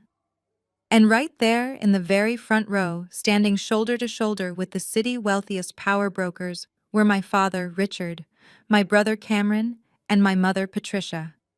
Patricia had apparently squeezed her way to the front line, desperate to be seen near the wealthiest individuals in the room. From my elevated vantage point, I possessed the perfect view of their immediate psychological collapse. At first, they just squinted against the bright glare of the spotlight, trying to make out the features of the mysterious billionaire they were so desperate to network with. Then, as I reached the middle landing, the light caught my face perfectly. I saw the exact second the recognition registered in my brother's eyes. Cameron's jaw went completely slack. The expensive crystal champagne flute he was holding tilted dangerously in his trembling hand, spilling a few drops of premium vintage onto the expensive imported shoes he had rented for the evening. My mother, Patricia, physically recoiled, as if she had been struck by an invisible force. She grabbed my father's arm, her manicured fingernails digging desperately into the dark fabric of his rented tuxedo jacket. Richard's face drained of all color, instantly transforming from a mask of arrogant entitlement to a portrait of pure, unadulterated terror. They were staring at the daughter they had discarded, the woman they had relentlessly mocked as a worthless cook and a spectacular failure. They expected to see a desperate, struggling outcast. Instead, they were gazing up at the supreme architect of their absolute destruction. I reached the bottom of the grand staircase and walked smoothly across the black marble floor toward the podium. The crowd parted respectfully, allowing me to pass. I stepped up to the microphone and looked out over the sea of powerful individuals, deliberately letting my eyes lock onto my terrified family for one long, agonizing second. I offered them a cold, razor-sharp smile that promised absolute ruin before turning my attention to the rest of the room. "Good evening, distinguished guests. I began my voice projecting with flawless, unwavering confidence through the state-of-the-art sound system. My name is Vanessa, and I am the founder and chief executive officer of the Monarch Hospitality Group. The crowd erupted into thunderous applause. I let the sound wash over me, basking in the undeniable reality of my hard-earned success. When the applause finally subsided, I continued my address. 5 years ago, I started this company with nothing but a singular, uncompromising vision to redefine the absolute pinnacle of luxury dining and resort experiences. I did not have generational wealth to rely upon. I did not have a family safety net to catch me if I failed.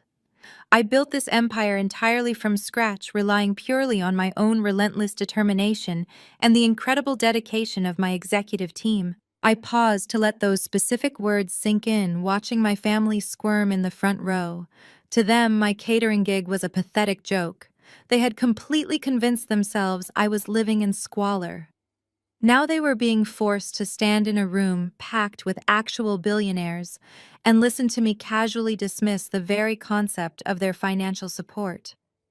Tonight marks a monumental milestone for our corporate portfolio, I announced, gesturing broadly to the magnificent room surrounding us.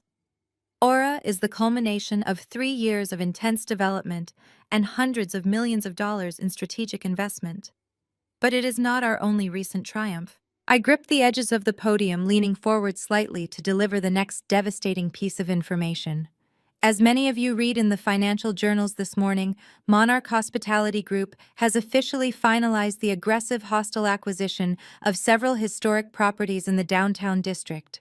I am incredibly proud to announce that we are now the sole owners and operators of the legendary establishment known as the Monarch.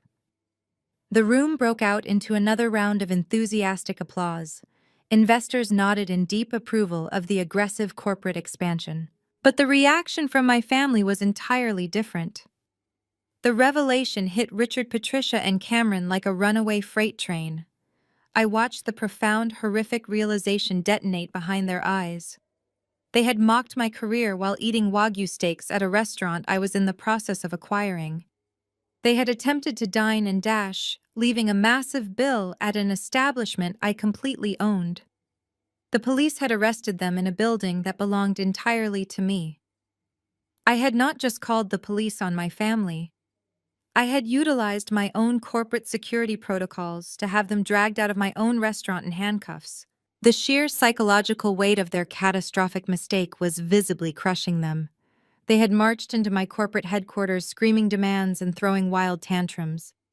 They had threatened to ruin my pitiful career by speaking to my boss completely unaware that I was the ultimate authority.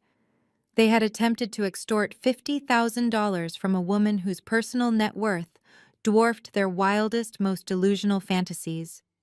They were currently standing inside a multi-million-dollar resort that I built, drinking champagne that I paid for, surrounded by elite security guards who answered only to me. Cameron looked like he was going to be physically sick. His chest heaved as he took shallow, frantic breaths. The fake venture capital empire he had spent years pretending to build was absolutely nothing compared to the colossal reality of my actual achievements. He had spent his entire life positioned as the superior golden child. He had relentlessly bullied me for pursuing a creative passion rather than a rigid corporate path. Now he was a bankrupt fraud facing federal prison, and I was the undisputed titan of the city hospitality industry. The power dynamic had not just shifted, it had been completely permanently obliterated. Patricia appeared to be on the verge of a total nervous breakdown. Her eyes darted frantically around the grand ballroom, taking in the elite socialites and powerful politicians mingling happily in my venue. These were the exact same people she desperately wanted to impress. These were the high society figures she had lied to, spinning elaborate tales about my sociopathic behavior to cover up her own arrest. Now those same powerful figures were gazing up at me with absolute deep respect and profound admiration. Her entire social currency was entirely dependent on my downfall. Seeing me elevated to a position of supreme, untouchable power completely shattered her fragile narcissistic reality. I concluded my brief opening remarks by thanking my board of investors and inviting the guests to enjoy the premium amenities of the Aura Resort. The orchestral music smoothly transitioned back into a lively, sophisticated rhythm. Waiters resumed circulating with silver trays of champagne. The crowd began to disperse into smaller, intimate networking groups, buzzing excitedly about the massive acquisition announcements I had just delivered. I stepped down from the podium, moving gracefully to join the guests. My personal security detail immediately moved into position, forming a subtle but impenetrable perimeter around me.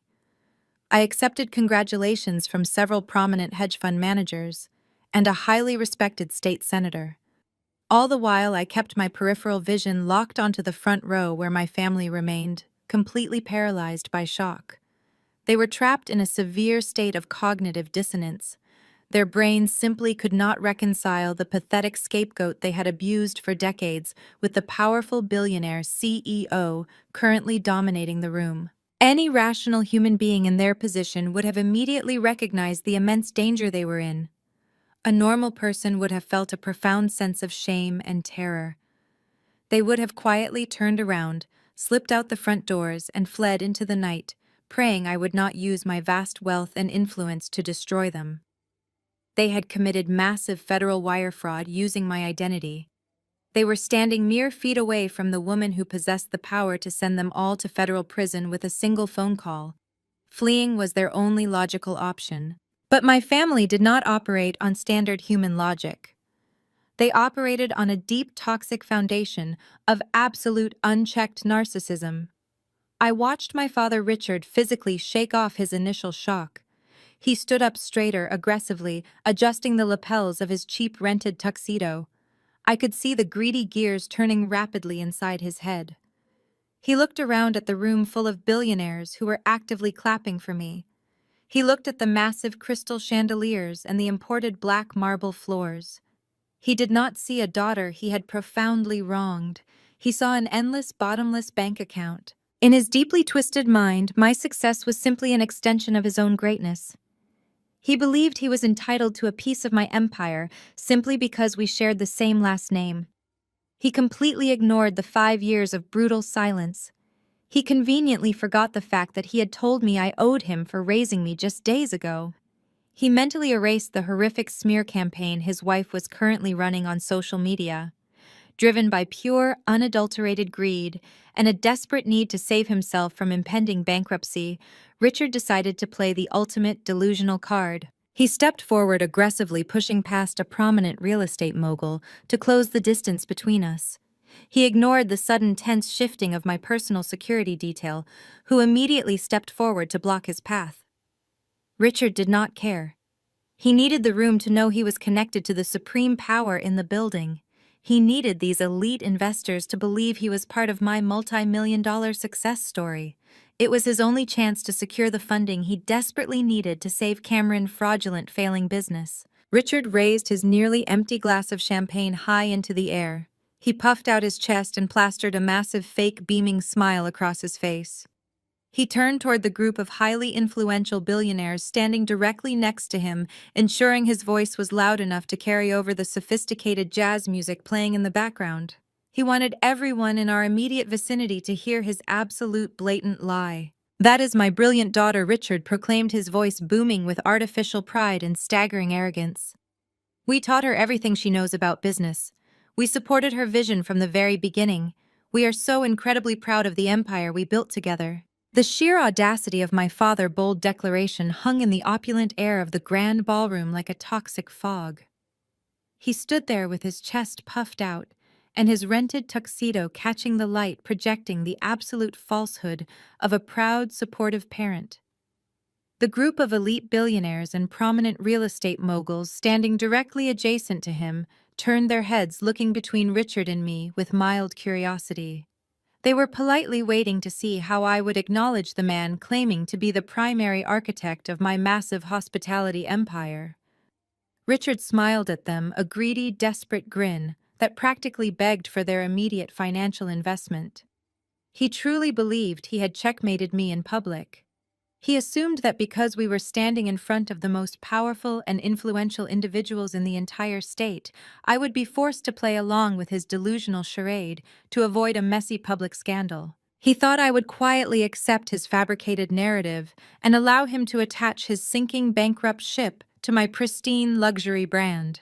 I did not smile. I did not nod. I did not offer the polite diplomatic response that a typical corporate executive might use to quietly diffuse an awkward social interaction. Instead, I turned around and walked slowly right back up the bottom steps of the grand marble staircase. I stepped back behind the sleek acrylic podium and tapped the microphone twice. The sharp, clear sound echoed instantly through the state-of-the-art audio system. The soft, sophisticated jazz music playing in the background immediately cut out. The low hum of networking conversations across the vast ballroom died down completely as every single face in the crowd turned back toward me. The spotlight swung over, catching the midnight blue silk of my custom gown. I gripped the edges of the podium and looked directly down at my father. The smug, confident smile on his face began to waver as he realized I was not holding the microphone to validate his claims. I was holding it to execute him. I let a profound, heavy silence stretch across the room, ensuring that every person present was hanging on my next words. I made eye contact with the specific group of billionaire investors Richard had just attempted to manipulate. Then I looked back down at the man who had ordered me to pay a $3,699 restaurant bill just a few days prior. "I am afraid there has been a significant misunderstanding," I announced, my voice ringing with an icy, absolute authority that left no room for debate. "The man who just spoke does not represent Monarch Hospitality Group. He had absolutely nothing to do with the founding, funding, or strategic vision of this corporate empire. In fact, I have not spoken to him in 5 years." A collective shocked gasp rippled through the front rows of the audience. The high society elite thrived on exclusivity and propriety. Publicly disavowing someone at a grand opening was a drastic, unprecedented move. Richard's face drained of all color. He took a staggering step backward, bumping into my mother, Patricia, who looked as though the floor had suddenly dropped out from beneath her. Cameron stood completely frozen, his mouth hanging open in sheer disbelief. I leaned slightly closer to the microphone, ensuring my next words would be permanently etched into the memory of every powerful business leader in the room. "Oh, we are not family," I stated smoothly, my tone completely deadpan and devoid of any emotional warmth. "In fact, my security team is waiting to hand you these." On my precise vocal cue, the heavy oak doors at the side of the grand ballroom swung open. 2 massive elite security guards dressed in immaculate tailored black suits stepped out from the shadows. They moved with absolute terrifying synchronization. They were not standard event bouncers. They were highly trained private corporate security professionals who answered exclusively to me. They marched directly across the polished black marble floor, their heavy footsteps cutting through the absolute dead silence of the stunned crowd. The sea of wealthy investors instinctively parted, forming a wide, clear path for the guards. Each guard carried a polished, gleaming silver platter. The presentation was deliberately theatrical and profoundly devastating. Resting squarely in the center of each silver platter was a thick, heavy manila envelope. The guards reached the front row and stopped precisely in front of my father and my brother. They stood like immovable statues, flanking Richard and Cameron, completely boxing them in. The physical intimidation was palpable. The message was unmistakable. They were entirely trapped inside a fortress I controlled. "Sir, please take the envelope," the lead security guard commanded, his voice low, but carrying enough volume to be heard by the surrounding crowd. Richard's hands were trembling so violently he could barely raise his arms. He looked around the room, his eyes darting frantically toward the elite investors he had just tried to court. Those same investors were now taking deliberate steps backward, actively distancing themselves from the toxic spectacle. Nobody wanted to be standing near a man currently being cornered by elite corporate security. Patricia let out a high-pitched, terrified whimper, covering her mouth with both hands. Cameron's breathing became shallow and rapid. His eyes were wide with blind panic. He stared at the silver platter presented to him as if it held a live explosive device. "Take the envelope, sir." The second security guard repeated his tone, leaving absolutely no room for negotiation or refusal. Cameron reached out with a shaking, sweaty hand and grabbed the thick manila envelope off the silver platter. Richard did the same, his movements stiff and jerky. They had marched into my building expecting to be handed blank checks and lucrative partnership agreements. They believed their sheer audacity would somehow bully me into submission. They truly thought these envelopes contained a polite cease and desist order, or perhaps a hush-money settlement to make them quietly go away. "Open it," I commanded from the podium, my voice echoing through the silent, cavernous room. I wanted everyone to witness the exact moment their fraudulent house of cards completely collapsed. Cameron ripped open the top of the envelope, tearing the heavy paper in his frantic haste. He pulled out a thick stack of legal documents printed on crisp white paper. The bold black lettering at the top of the first page was clearly visible to the people standing immediately next to them. It was not a civil lawsuit. It was not a simple corporate warning. It was a formal federal document bearing the unmistakable seal of the United States government. Cameron's eyes scanned the first few lines of the document. The remaining color vanished from his face, leaving him a sickening shade of pale gray. His knees buckled slightly, and he had to grab his father's shoulder just to keep himself standing upright. The papers in his hands began to shake violently. "What is it?" Richard demanded, his voice cracking with intense fear. He pulled his own documents from the envelope and stared at the pages.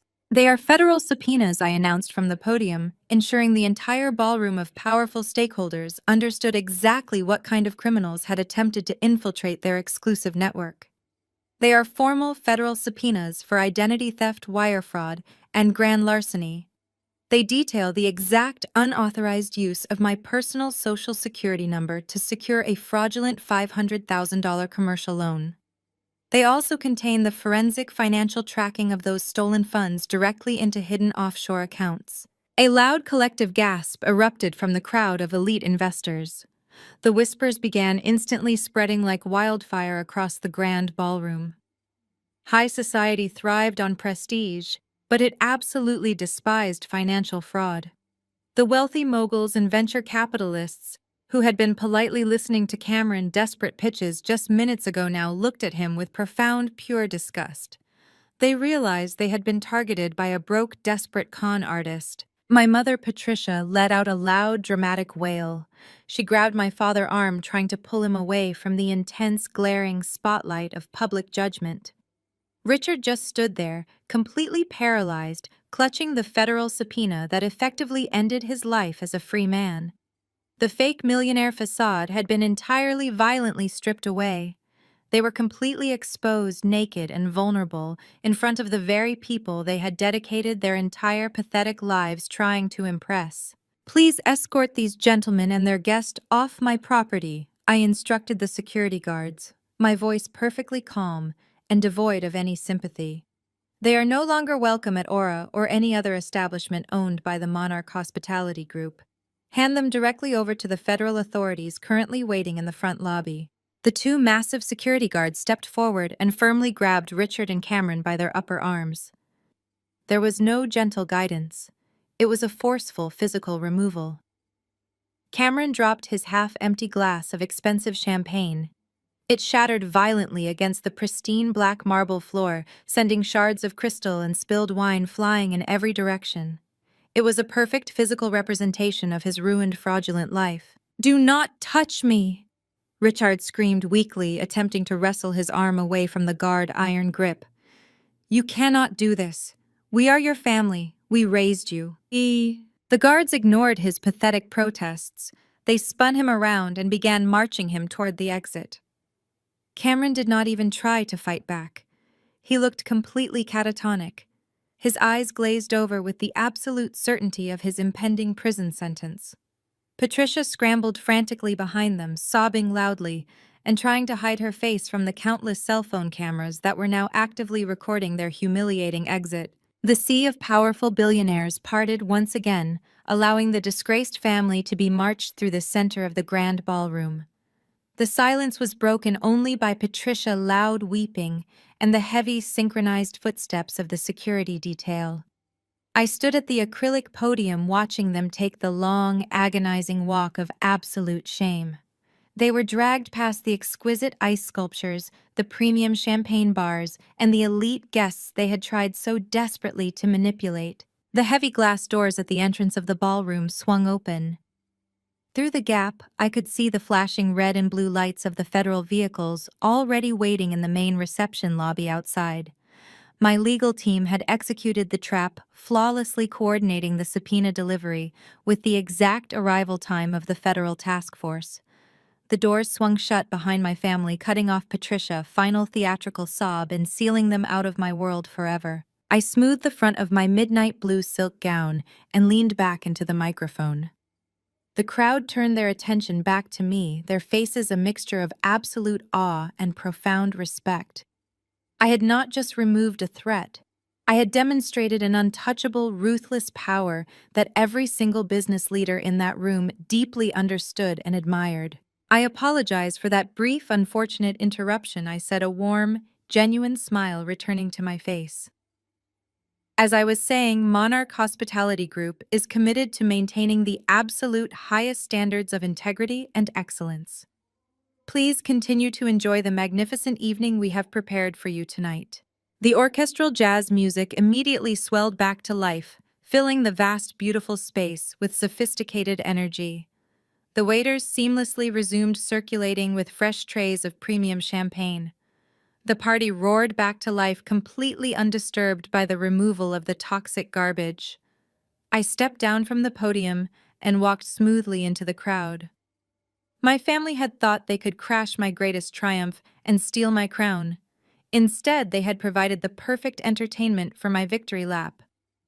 But as I accepted a fresh glass of champagne and smiled at my investors, I knew the war was not entirely over.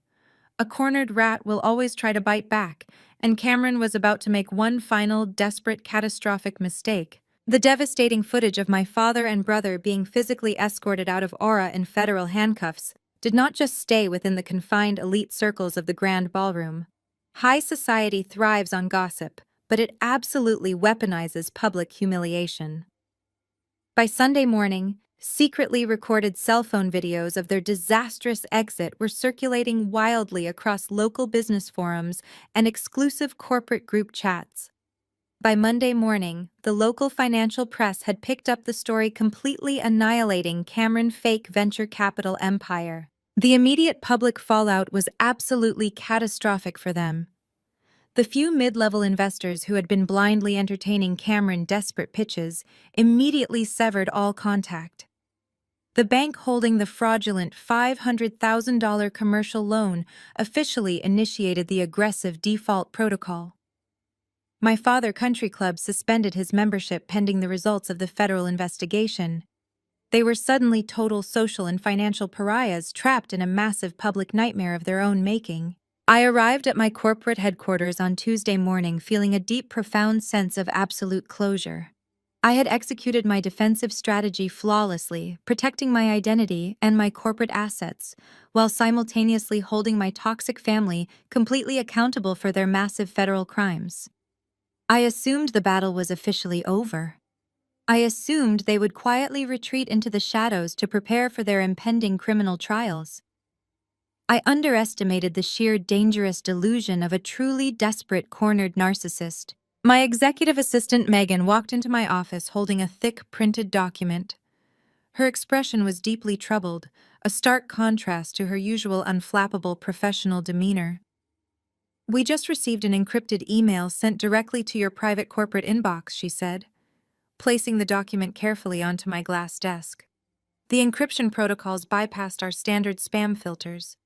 It is from an anonymous sender, but the content makes the source entirely obvious." I picked up the printed email and began reading. The message was incredibly long, wildly aggressive, and completely unhinged. It was written with the desperate, frantic energy of a man who had absolutely nothing left to lose.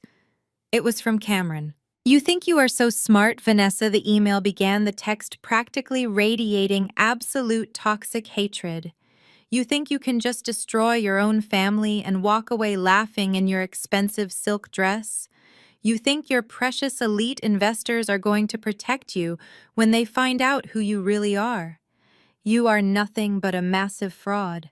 I know exactly how you funded your little restaurant empire, and I have the hard, indisputable proof to completely destroy you. I felt a cold, sharp prickle of unease run down my spine.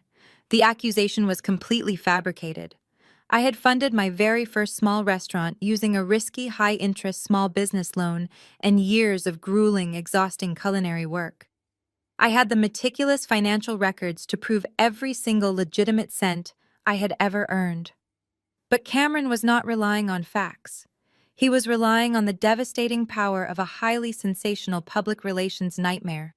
The email continued detailing a massive, horrific lie. Cameron claimed that I had secretly manipulated our late grandfather into signing over his entire multi-million-dollar estate to me mere days before he died. He claimed I had stolen the generational wealth that rightfully belonged to the entire family and used it to secretly fund my hospitality group. He explicitly stated that he possessed forged medical documents and altered banking ledgers that would perfectly substantiate his completely fabricated claims. It was a blatant, massive lie, but it was a meticulously calculated and incredibly dangerous one. In the high-stakes world of luxury hospitality and elite corporate investment, public perception was absolute reality. If Cameron went to the national financial press with these fabricated documents, accusing the CEO of Monarch Hospitality Group of elder abuse and massive financial theft, it would trigger an immediate catastrophic crisis of confidence among my board of investors. Even if I eventually proved the documents were completely fake, the initial negative media explosion could permanently severely damage my brand and derail my massive upcoming international acquisitions. Cameron was fully, acutely aware of this extreme vulnerability. He was actively attempting to hold my entire corporate empire completely hostage. He ended the long, frantic email with a devastating, highly specific ultimatum. You have exactly 48 hours to officially drop all the federal fraud charges against me and Dad. You are going to publicly state that the loan was a simple corporate misunderstanding, and you are going to wire $1 million in clean, untraceable cash to a secure offshore account. If you do not meet every single one of these demands by Thursday morning, I am sending this entire file to the national financial press. I will make sure you lose absolutely everything, Vanessa. I slowly set the printed email back down onto my desk. The sheer magnitude of his absolute depravity was staggering. My brother was currently facing severe federal prison time for committing massive wire fraud, and his immediate response was to pivot directly to aggressive federal extortion. He was doubling down on his criminal behavior driven by a profound toxic delusion that he could still somehow bully me into total submission. "Get Marcus in here immediately," I instructed Megan, my voice tight with barely suppressed absolute fury. "Tell him to drop whatever he is doing. We have a massive aggressive extortion attempt to handle." Marcus arrived less than 10 minutes later, taking a seat across from me and quickly reading through the printed email. He let out a low, sharp whistle, running a hand through his hair. "This is incredibly dangerous, Vanessa," he said, his professional tone completely serious. "Extortion is a severe federal offense, but he is banking on the fact that you have far too much to lose to actually call his bluff. He knows a public scandal of this magnitude could severely cripple your current corporate acquisitions." "We are not negotiating with him, Marcus," I stated firmly, leaning forward and locking eyes with my attorney. "We are not dropping the original federal fraud charges, and I am absolutely not paying him a single cent of extortion money. I want to know exactly how we neutralize this immediate threat without triggering a massive catastrophic media circus." Marcus tapped his pen against the glass table, deep in intense strategic thought. "The core issue here is the fabricated evidence," he explained carefully. "If he has actually gone through the trouble of creating highly convincing fake medical documents and altered banking ledgers, the press will run with the story before we have time to authenticate them. Scandal sells faster than the truth. We need to find the physical source of those fake documents and completely destroy their credibility before he can release them." "How do we do that?" I asked, my frustration mounting rapidly. "We have less than 48 hours before his strict deadline expires. We deploy Cole again, Marcus replied, referencing our elite private investigator. We need him to immediately tap into Cameron Digital Communications. If Cameron is actively fabricating documents, he is either doing it himself or he has hired a shady third party to handle the forgeries. We need to find the digital trail and secure the actual raw proof that this is a completely manufactured extortion scheme. I nodded, giving Marcus absolute total authorization to proceed. Do whatever it takes. I want this threat completely permanently neutralized. The next 24 hours were an agonizing exercise in extreme patience and rigid self-control. I continued to run my massive hospitality group, projecting an image of absolute unflappable calm, while internally waiting for Cole to crack my brother digital fortress. Cameron sent 2 more encrypted emails during this tense waiting period, each one more aggressive and unhinged than the last. He demanded immediate confirmation that I was arranging the $1 million wire transfer. He threatened to release a small teaser of the fake documents to a local gossip blog just to prove he was incredibly serious. I maintained absolute, strict radio silence, refusing to give him a single drop of the fearful reaction he so desperately craved. My refusal to engage clearly infuriated him, driving him deeper into a state of aggressive, toxic panic. On Wednesday evening, exactly 12 hours before Cameron's strict extortion deadline was set to expire, Cole walked into my executive office. He looked completely exhausted, but there was a sharp, triumphant gleam in his dark eyes. He dropped a slim black encrypted hard drive directly onto my glass desk. I found the source, Cole announced, his voice rough with fatigue. He did not hire a professional forger, Vanessa. He is far too broke to afford one. He has been spending the last 3 days holed up in a cheap motel, using a basic commercial software program to clumsily alter existing family financial records. Cole tapped the black hard drive. I managed to gain secure remote access to his laptop. I mirrored his entire hard drive. We possess the raw digital files showing exactly how he manipulated the documents. We have the metadata proving these files were created this week, not 5 years ago. His extortion scheme is completely scientifically provable as an absolute total fraud. Relief washed over me, quickly followed by a cold, hard wave of absolute determination. The threat was effectively neutralized. We had the definitive proof needed to completely destroy his fabricated narrative if he attempted to go to the press. But simply blocking his attack was no longer enough. Cameron had crossed the final ultimate line. He had attempted to hold my entire life work completely hostage. Draft the final response. Marcus, I instructed my attorney, who was standing next to Cole. Tell him we refuse his demands entirely. Tell him we possess the mirrored hard drive proving his extortion scheme. And tell him that if he contacts me or my company ever again, I will hand this new evidence directly over to the federal prosecutor currently handling his active wire fraud case. Marcus nodded, a sharp, predatory smile matching my own. I will send the communication immediately, Vanessa. We have officially cornered him. I looked out the window at the darkening city skyline, feeling a profound sense of absolute finality. Cameron had played his last desperate card, and he had lost spectacularly. He was completely out of options, out of money, and rapidly running out of time before his federal trial began. I assumed the battle was finally truly over. I assumed he would collapse under the crushing weight of his own massive failures. But I completely underestimated the toxic loyalty of my mother, Patricia, and the extreme drastic lengths she would go to in order to protect her golden child from the devastating consequences of his own actions. The 48-hour deadline arrived and passed in absolute silence. I did not wire the extortion money. I did not contact the federal prosecutor to drop the wire fraud charges. I sat in my office and waited for my brother to make his move. However, the aggressive retaliation did not ultimately come from Cameron. The devastating public attack came directly from my mother.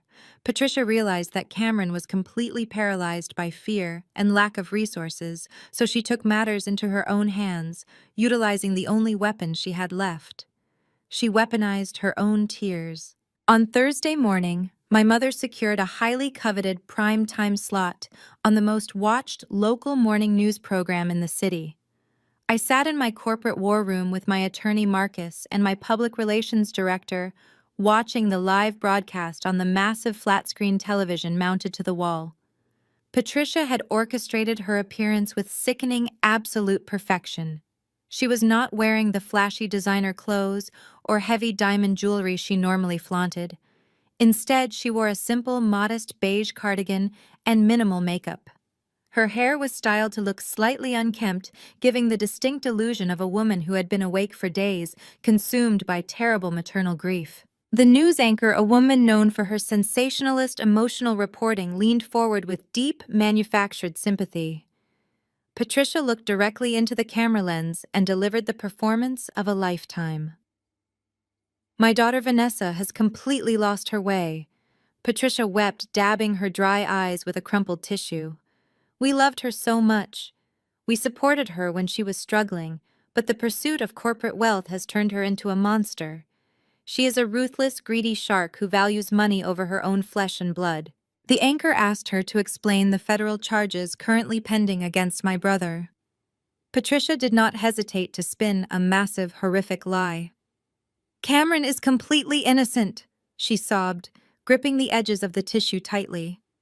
"He made a simple administrative clerical error on a business loan document. It was a minor mistake by a young, hardworking entrepreneur just trying to support his family. But Vanessa saw an opportunity to destroy him. She completely weaponized her corporate lawyers to twist this tiny clerical error into a federal crime just to punish us. But the absolute worst part of the interview was her explanation of my financial success. Patricia stared into the camera and unleashed the fabricated story Cameron had threatened me with.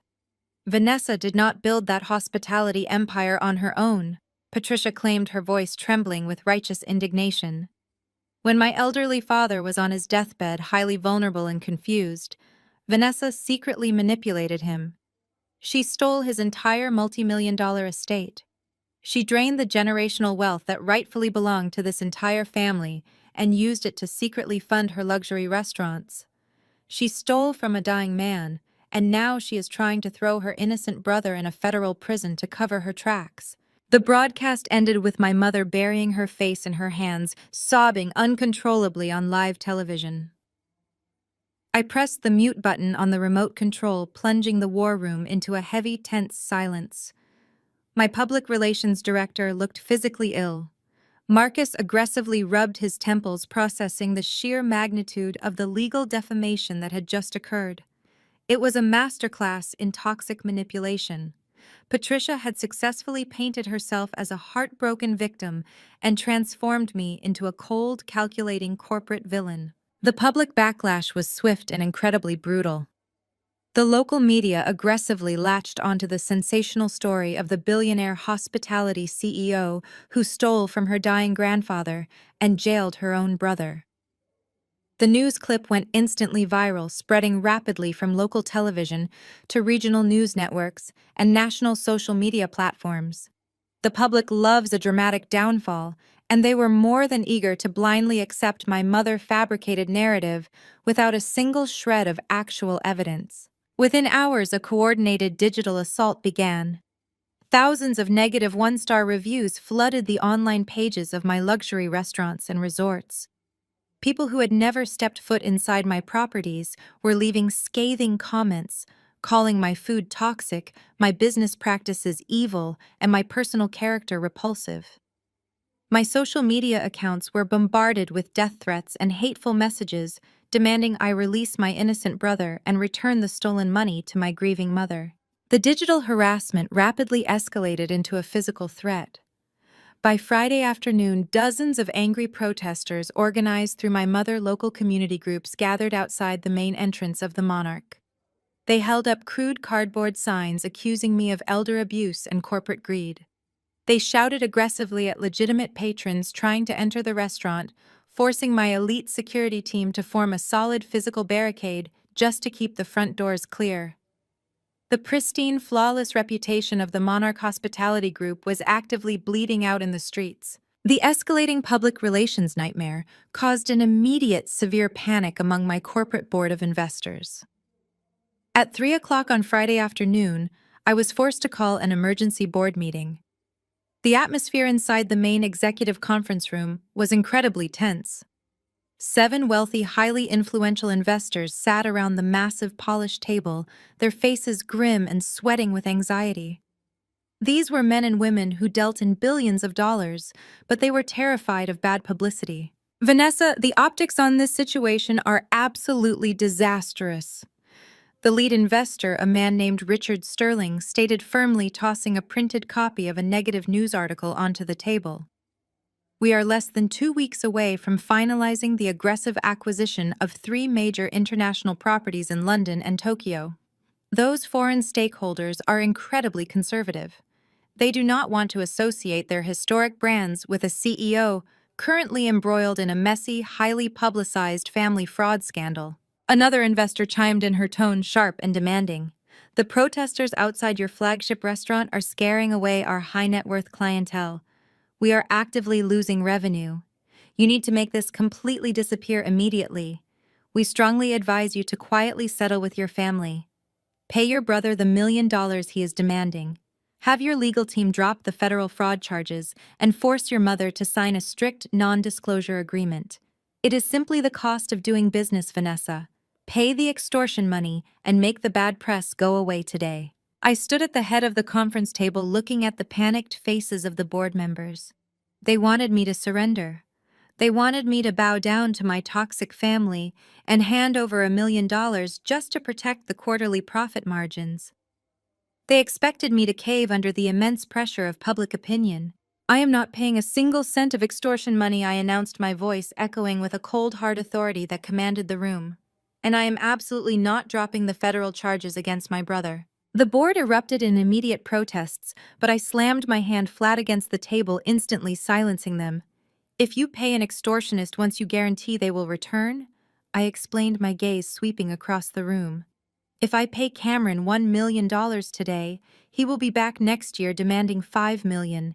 He will hold this fabricated story over my head for the rest of my natural life. I refuse to compromise my personal integrity or the operational security of this corporate empire to appease a desperate criminal. I pulled up the preliminary findings from my private investigator on the main projector screen. I do not negotiate with terrorists, and I do not surrender to toxic manipulation, I stated firmly. I have the raw digital evidence proving my brother fabricated those documents. I have the banking records proving my initial startup capital was entirely legitimate. I am asking this board to hold the line and trust my leadership. The bad press is temporary. I am about to end this war permanently. Give me 24 hours to execute my final strategy. The sheer force of my absolute confidence temporarily placated the board. They reluctantly agreed to give me the weekend to neutralize the threat before they formally intervened. The meeting adjourned, leaving me entirely alone in the massive executive suite. It was past midnight. The vast corporate building was completely empty, silent, and dark, save for the emergency lights and the glowing screens of my computer monitors. I stood by the floor-to-ceiling window, looking out over the sprawling city skyline. The bright neon lights reflected off the glass, mirroring the intense exhaustion weighing heavily on my shoulders. Fighting a ruthless corporate war was exhausting, but fighting a war against the people who share your blood requires a fundamentally different kind of terrible endurance. I was meticulously reviewing the latest security protocols for the international acquisitions when a soft, distinct sound broke the absolute silence of the room. It was the quiet, melodic chime of the private executive elevator. My entire body instantly tensed. That specific elevator bypassed the main lobby entirely. It required a highly restricted biometric keycard to operate. Only 3 people in the entire city possessed access to that private elevator. Me, my lead attorney Marcus, and the heavily armed head of my corporate security detail. Neither Marcus nor my security chief had notified me they were coming upstairs. I slowly reached into the top drawer of my glass desk and rested my hand firmly against the cold, heavy metal of the emergency panic button. I kept my eyes locked onto the polished steel doors of the elevator, waiting in the dim, ambient light of the penthouse office. The heavy steel doors slid open with a smooth mechanical hiss. I braced myself, expecting to see a security breach. Instead, the doors opened to reveal a deeply unexpected and completely shocking visitor. It was Courtney. My brother Cameron's snooty, incredibly entitled wife. She stepped out of the elevator cab and into the reception area. She looked absolutely terrified. Her usually immaculate blonde hair was messy and unkempt.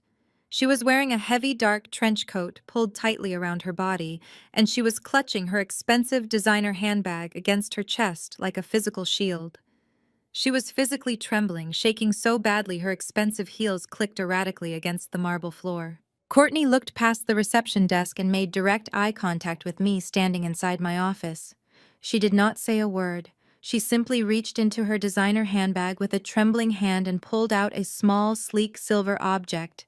It was a highly encrypted, secure digital flash drive. She held it out toward me, her eyes wide with sheer desperate panic, holding the very key to my brother. Absolute destruction in the palm of her shaking hand. I remained perfectly still, keeping my hand resting casually near the concealed panic button beneath my desk. Courtney took a hesitant step into my office. The heavy glass doors of the private elevator slid shut behind her, cutting off her only immediate exit. She flinched at the sound, jumping slightly before turning her wide, terrified eyes back to me. This was a woman I had only ever known to be impeccably arrogant. For the past 5 years, Courtney had gleefully participated in my family toxic dynamic. She had eagerly worn the designer dresses bought with stolen money and actively looked down on me whenever my name was brought up. Now she looked like a completely shattered porcelain doll. "How did you bypass my building security?" I asked, my voice hard and commanding. I did not offer her a seat. I did not ask her if she wanted a glass of water. This was not a social visit. Courtney swallowed hard, clutching the small silver flash drive so tightly her knuckles were stark white. "I stole Cameron backup biometric keycard." She confessed, her voice trembling so violently I could barely hear her over the quiet hum of the air conditioning. "He cloned it from one of your senior executives during a networking event months ago. He kept it hidden in his home office safe. I broke into the safe tonight." She slowly walked across the expansive room, her expensive heels clicking erratically on the imported rug. She stopped exactly 3 feet away from the edge of my glass desk. She did not attempt to engage in any superficial pleasantries. She did not offer a fake apology for the years of horrific abuse she had happily enabled. She simply reached out with a shaking hand and placed the small encrypted silver flash drive directly onto the center of my desk. The metal clinked sharply against the glass. I looked down at the drive and then back up at her tear-stained face. "What is this?" I demanded, keeping my expression completely unreadable. "It is your absolute salvation," Courtney replied, her voice cracking under the immense weight of her own panic. "And it is my only leverage." She wrapped her arms tightly around her trench coat, shivering, as if the temperature in the room had suddenly dropped below freezing. "Cameron is completely out of control, Vanessa. His narcissism has entirely fractured our marriage. I thought he was just arrogant and ambitious, but he is completely delusional. He truly believed he could extort $1 million from you and walk away unscathed. But when you refused to pay the extortion money, and my mother-in-law went on television today, he realized his entire scheme was collapsing. The federal authorities have been circling his fake firm all week. The bank is actively foreclosing on our home." Courtney took a ragged, desperate breath. "He is planning to flee the country, Vanessa. He has a private charter flight booked for tomorrow night out of a small regional airport. He is planning to take the remaining stolen loan money and run to a non-extradition country. And he is planning to leave me completely behind to take the fall for his massive debts. He does not care about me. He does not care about your parents. He does not care about anyone but himself." The sheer magnitude of Cameron's cowardly betrayal washed over me. He had orchestrated a massive federal wire fraud scheme, allowed our mother to go on live television to ruin my reputation, and now he was planning to abandon his own wife and parents to face the catastrophic legal consequences of his actions alone. It was the ultimate, profound manifestation of the toxic golden child syndrome. He believed he was completely above the law and entirely immune to consequences. I sat back in my plush leather chair, analyzing the terrified woman standing before me. "Why come to me, Courtney? If you know he is fleeing, why not go straight to the federal authorities and secure immunity for yourself?" "Because the authorities will freeze all the assets instantly." Courtney sobbed hot tears, finally spilling over her mascara-stained cheeks. They will seize my bank accounts, my car, my jewelry, everything. I will be left completely destitute, facing potential accessory charges, just for being married to him. I cannot go to the police, Vanessa. I need protection. I need an ironclad exit strategy that keeps me out of a federal prison cell. She pointed a trembling manicured finger at the small silver flash drive resting on my desk. That drive contains everything you need to completely annihilate him. I downloaded the entire contents of his private encrypted server before I left the house tonight. It has the exact routing numbers for all his hidden offshore accounts. It has the raw IP addresses and the digital timestamps proving unequivocally that he was the one who forged your signature on that commercial loan document. I stared at the silver drive. It was the absolute holy grail of physical evidence. My private investigator had already uncovered the digital trail, but possessing Cameron's own local backup server meant having the raw, unfiltered data. It would instantly bypass months of tedious legal discovery and allow me to execute a flawless, instantaneous checkmate. But Courtney was not finished speaking. It also has his fake financial records, Courtney continued, wiping her face with the back of her trembling hand. It contains the raw, unedited files showing exactly how he fabricated the documents he used to try and extort you. It proves that the story about you stealing from your grandfather's estate is a complete and total fabrication. He created those fake ledgers on his laptop 3 days ago. My heart hammered a steady, powerful rhythm against my ribs. Cameron had handed me the very weapon he intended to use to destroy me. By abandoning his wife, he had created the ultimate defector. Courtney had happily lived in the lavish bubble of his fraudulent wealth, but her loyalty evaporated the exact second she realized she was going to be left holding the bag for his federal crimes. She was entirely driven by pure, unadulterated self-preservation. I did not reach for the flash drive immediately. I needed to establish total absolute dominance over the situation. I needed her to understand that she was not negotiating from a position of equal power. She was surrendering to a vastly superior force. You actively participated in the smear campaign against me, Courtney? I stated, my voice dropping to a dangerous, chilling register. You sat at the Monarch and laughed when they tried to force me to pay a $4,000 bill. You wore designer clothes bought with money stolen using my identity. Do not stand in my office and pretend you are an innocent victim. You are only here because the ship is sinking and you are desperately looking for a lifeboat. Courtney flinched violently, shrinking back from the raw intensity of my words. I know, she whispered, hanging her head in shame. I know I was awful to you. I was arrogant and greedy and blind. I let them poison my mind because it was easier than facing the reality of my failing marriage. I am not asking for your forgiveness, Vanessa. I am not asking for your friendship. I am asking for a simple transactional business deal. She stepped closer to the desk, her eyes burning with a fierce, desperate intensity. She reached out and tapped her index finger directly on top of the encrypted silver flash drive. This drive has all his offshore accounts, the IP addresses, proving he forged your signature and his fake financial records. She looked me directly in the eyes, delivering her final, desperate ultimatum. What is it worth to you? The silence in the executive office stretched out tight and heavy with anticipation. Courtney was standing on the edge of a massive cliff, offering me a parachute in exchange for a safety net. She wanted me to fund her escape. She wanted top-tier legal representation to protect her from the federal fallout that would inevitably occur when I dropped this absolute bombshell on my family. I looked down at the flash drive and then back up at the broken, terrified woman. The bad public relations campaign orchestrated by my mother was actively damaging my hospitality empire. My board of investors was pressuring me to settle. My brother was preparing to vanish into the night with stolen money, leaving a trail of absolute destruction in his wake. This flash drive was the precise surgical instrument I needed to excise the cancer from my life permanently. I reached out slowly and placed my hand firmly over the silver drive, claiming absolute ownership of the devastating evidence. I did not smile. I did not offer her any warmth or false comfort. It is worth your absolute freedom, Courtney, I replied, my voice ringing with undeniable cold authority. But you are going to earn it.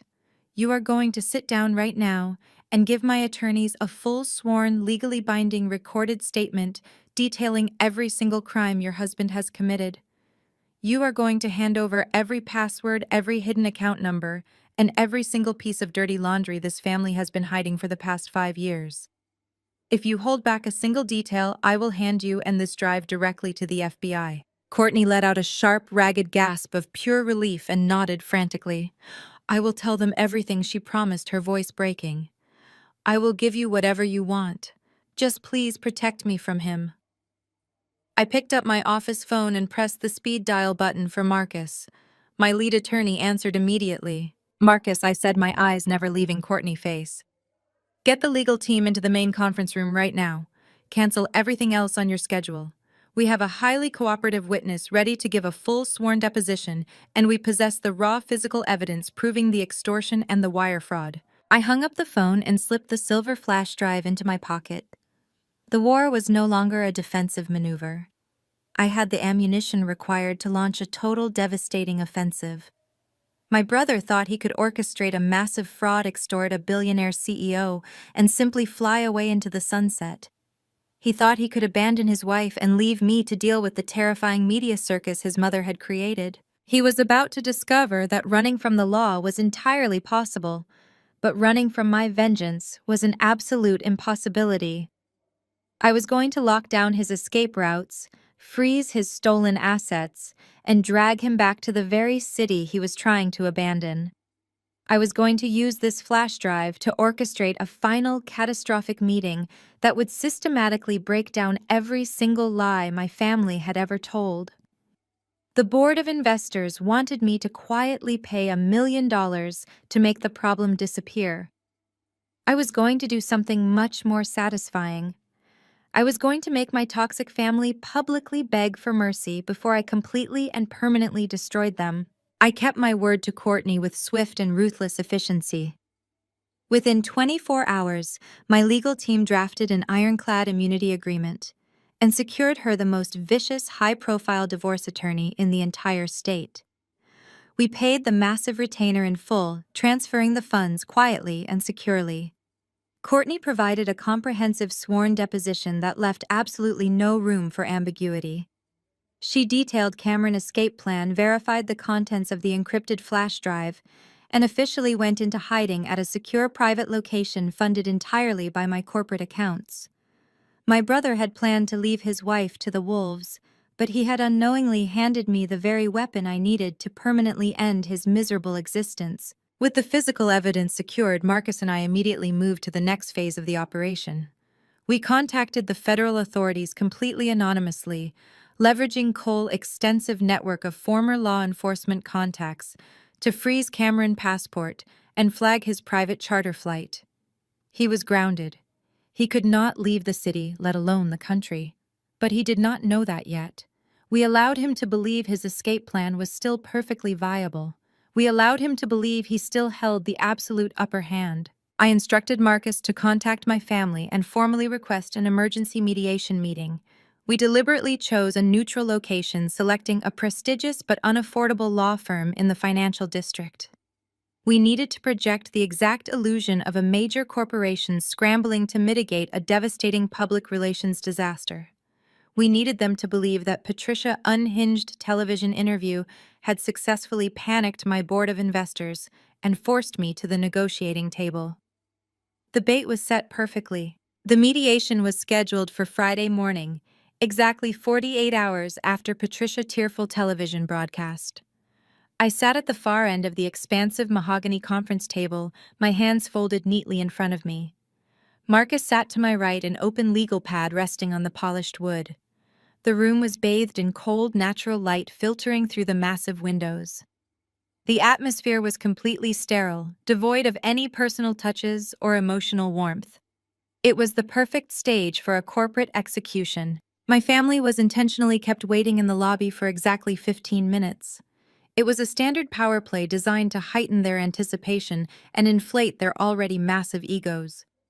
When the heavy glass doors to the conference room finally swung open, they marched inside with an air of absolute, undeniable triumph. They did not look like people facing imminent federal prison sentences. They looked like conquering royalty arriving to collect their hard-earned tribute. My mother, Patricia, walked in first. The modest beige cardigan and tear-stained face from her television interview were completely gone. She was back in her expensive designer clothing, wearing heavy diamond jewelry she had likely purchased on credit. She carried her designer handbag like a trophy, her chin tilted upward in an expression of supreme, arrogant validation. She looked at me with a smirk that communicated absolute victory. She truly believed she had publicly destroyed my reputation and forced me to crawl back to them begging for mercy. My father, Richard, followed closely behind her. He strode into the room with his chest puffed out, pulling out the heavy leather chair opposite me and sitting down with aggressive authority. He did not wait to be invited. He simply claimed the space. He looked around the pristine law office, nodding approvingly, as if he were inspecting a property he was about to purchase. Cameron was the last to enter. I watched him carefully analyzing his physical demeanor. Beneath the expensive rented suit and the arrogant smirk, I could see the profound physical toll of his underlying panic. There were dark, heavy circles under his eyes. His hands twitched slightly as he pulled out his chair. He knew his federal trial was looming. He knew his secret charter flight was scheduled for that very evening. He was attempting to execute one final massive extortion scheme before vanishing into the night. He believed he was about to secure a $1 million payday to fund his cowardly escape. They sat across from me, presenting a united toxic front. They were completely convinced that my request for mediation meant I had surrendered. They thought my board of investors had broken my resolve. They expected to see a desperate, terrified CEO willing to sign whatever they demanded just to make the public nightmare disappear. Well, Vanessa, my father began, his voice dripping with condescension and false authority. I am glad to see you finally came to your senses. Your mother television appearance was unfortunate but necessary. You left us with absolutely no other choice. We tried to handle this family matter privately, but your stubborn refusal to cooperate forced our hand. Patricia let out a soft, dramatic sigh, adjusting her diamond bracelet. We do not want to see your little restaurant business fail, Vanessa. We really do not. But you have behaved incredibly poorly. You showed zero respect for your family. This entire public scandal could have been completely avoided if you had just been reasonable and helped your brother when he needed you. I maintained a perfectly blank expression. I did not react to the staggering gaslighting.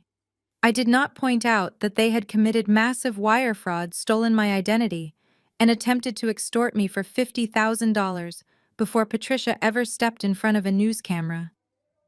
I let them build their false narrative. I let them climb as high as possible before I kicked the ladder out from underneath them. Cameron leaned forward, resting his elbows aggressively on the conference table. He looked directly at me, his eyes narrowing with toxic greed. Let us skip the family drama and get straight to the business at hand, he demanded, his voice rough with manufactured confidence. Your public relations team is clearly in full-blown panic mode. Your board of investors wants this problem to go away today.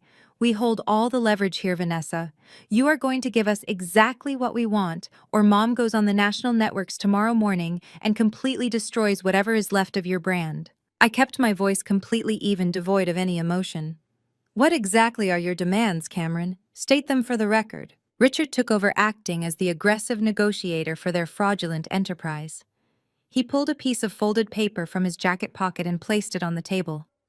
We have drafted a highly specific list of requirements, he stated, tapping the paper with his index finger. First, you will immediately contact the federal authorities and formally drop all criminal charges related to the commercial loan. You will provide a sworn statement that the entire situation was a simple corporate misunderstanding on your part. I nodded slowly, offering no verbal agreement but encouraging him to continue. Second, Richard continued, his voice rising with unearned, arrogant authority. You will immediately wire $500,000 directly to the bank to pay off the commercial loan in full. You will clear your brother business debt entirely today. You will also transfer an additional $1 million into a secure account designated by Cameron to compensate us for the severe emotional distress and public humiliation you caused us at the Monarch. Patricia smiled smugly, clearly anticipating a massive influx of unearned wealth to fund her high society lifestyle. And the final condition, Cameron chimed in, leaning back in his chair and crossing his arms. You are going to sign over a 20% equity stake in your entire hospitality group directly to me. I will be appointed as a senior executive partner. My venture capital firm will officially merge with your corporate brand. We will rebrand the company to feature the family name. You need my financial expertise to save your failing public image, Vanessa. This is a mutually beneficial business arrangement. The sheer profound audacity of his demands was almost difficult to physically process. They had committed identity theft, wire fraud, and grand larceny. They had publicly defamed me on local television. They had incited a mob of angry protesters to harass my legitimate businesses, and now they were sitting in a corporate law office demanding I pay their debts, give them $1 million in cash, and hand over a massive percentage of the multi-hundred-million-dollar empire I had built entirely with my own blood and sweat. They were demanding I surrender my life work to the very people who had ruthlessly abused me for 3 decades. They looked at me with hungry, expectant eyes, waiting for me to surrender. I did not argue. I did not raise my voice. I simply reached under the massive table and pressed a switch. The automated blinds descended, plunging the room into deep shadow.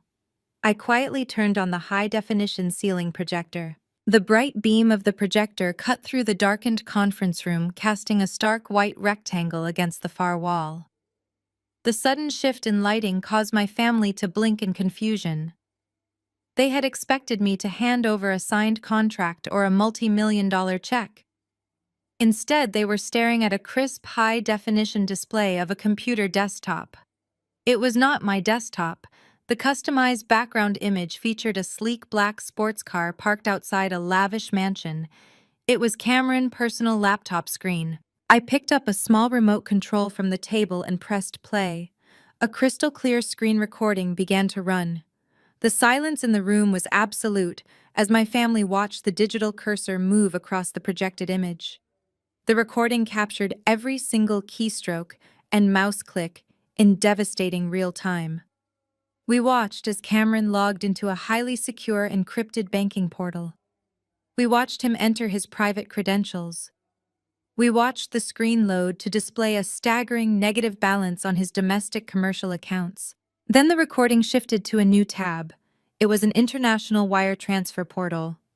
The video displayed Cameron actively routing hundreds of thousands of dollars from the fraudulent commercial loan directly into 3 distinct hidden offshore accounts located in the Cayman Islands. The exact routing numbers, the account names, and the precise digital timestamps were magnified on the wall for everyone to see. There was absolutely no room for denial. It was raw, indisputable scientific proof of massive federal money laundering and wire fraud. I turned my gaze away from the projection screen and looked directly at my brother. The color had completely violently drained from Cameron's face. He looked as though he had just been injected with ice water. His jaw hung slack and his eyes were wide with pure, unadulterated terror. He knew exactly what he was looking at. He knew that this level of access was only possible if someone had physically breached his heavily guarded home server. He slowly turned his head to look at me, his chest heaving with shallow, rapid breaths. "Your wife sends her absolute best regards, Cameron," I stated, my voice cutting through the dark room like a newly sharpened blade. Courtney decided that spending the next 20 years in a federal penitentiary as your willing accomplice did not quite align with her long-term lifestyle goals. She traded your entire digital life for top-tier legal immunity and a one-way ticket out of your disastrous marriage. She handed over every single encrypted file, every hidden asset, and your pathetic little flight itinerary. Your private charter plane was flagged and grounded by federal authorities 12 hours ago. You are not going anywhere. My mother, Patricia, let out a sharp, terrified gasp. She grabbed Richard's arm, her manicured nails digging deeply into his expensive suit jacket. Richard's face shifted from arrogant entitlement to a mask of sheer panic. He opened his mouth to formulate a desperate lie, but I raised my hand, silencing him. "I am not finished, Richard," I commanded, pressing the button on the remote control to advance the slide. "You wanted to play a public relations game. You allowed your wife to go on television and accuse me of stealing from a dying man.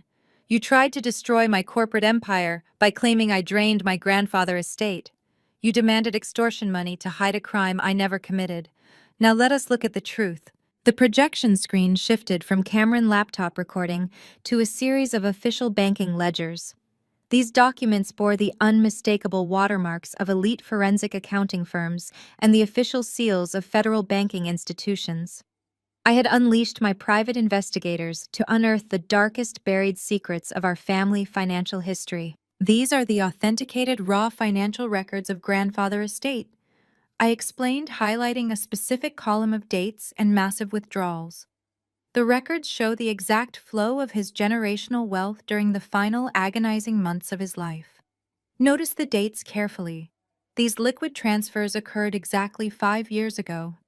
They happened right around the time you unceremoniously kicked me out and told me I was a worthless disappointment.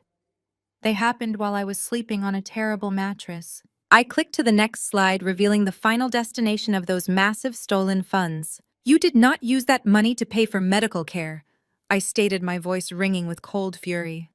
You did not use it to preserve his legacy. You and Cameron systematically drained a dying man's entire life savings. The routing numbers clearly match your personal domestic accounts, Richard. You used his money to pay off the debts on your suburban mansion. You used it to buy luxury cars.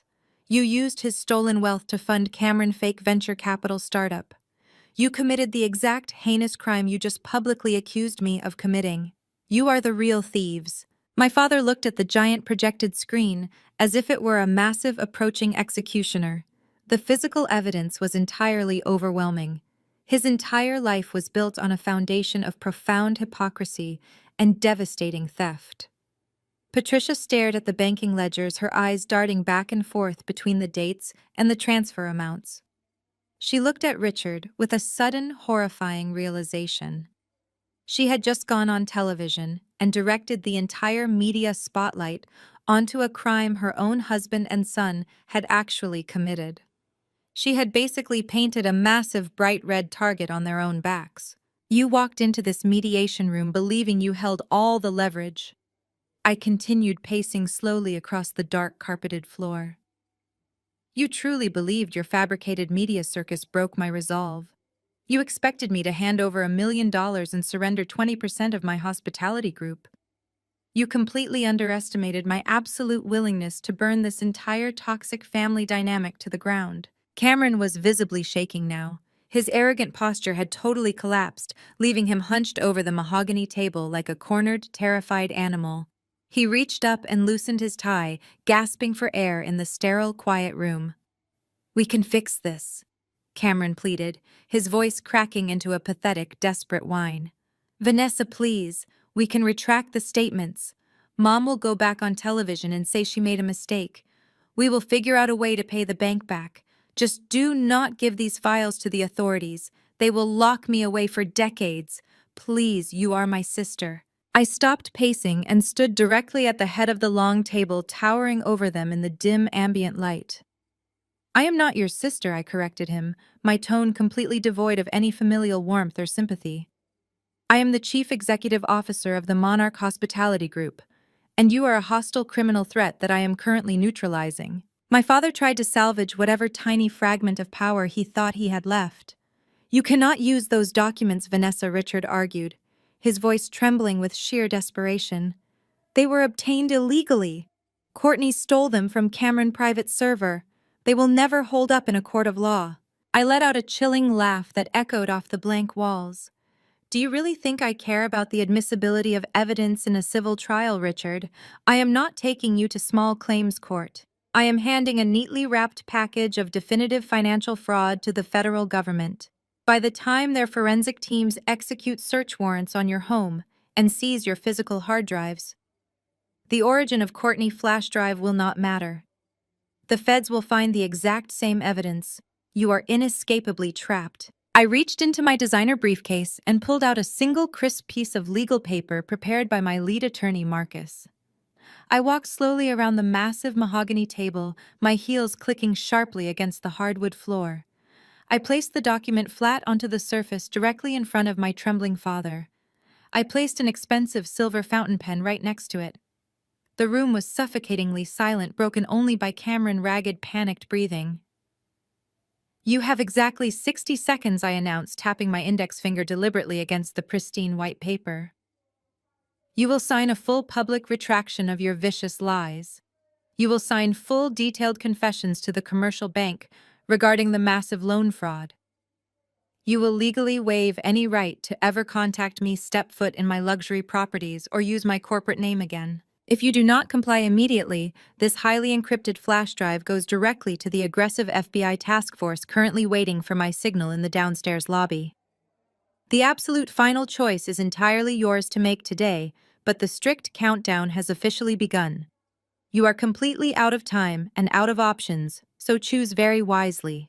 Patricia sobbed loudly in the sterile quiet of the conference room. It was not the theatrical practiced weeping she had performed for the television cameras. This was a raw, ugly, visceral sound, pulled from the very depths of a woman who had finally been forced to confront the absolute ruin of her own making. The diamond bracelet on her wrist clattered against the mahogany table as she buried her face in her hands. She realized with devastating clarity that her carefully constructed world of high society luncheons, country club memberships, and perfectly curated appearances had just permanently vanished.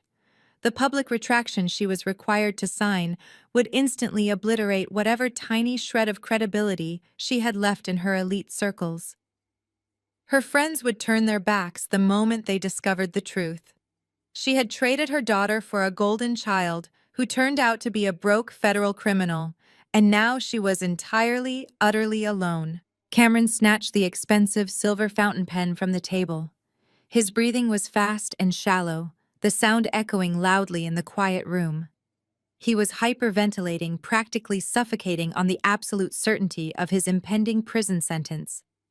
He grabbed the legal documents Marcus had prepared and began signing them frantically.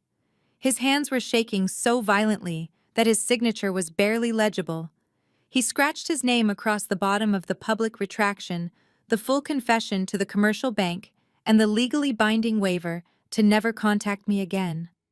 He did not pause to read the fine print.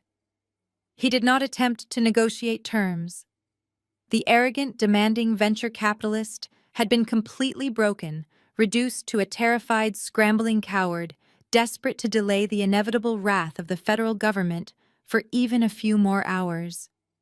He finished signing the stack of papers and shoved them violently across the table toward Marcus. Richard stared down at the documents remaining in front of him.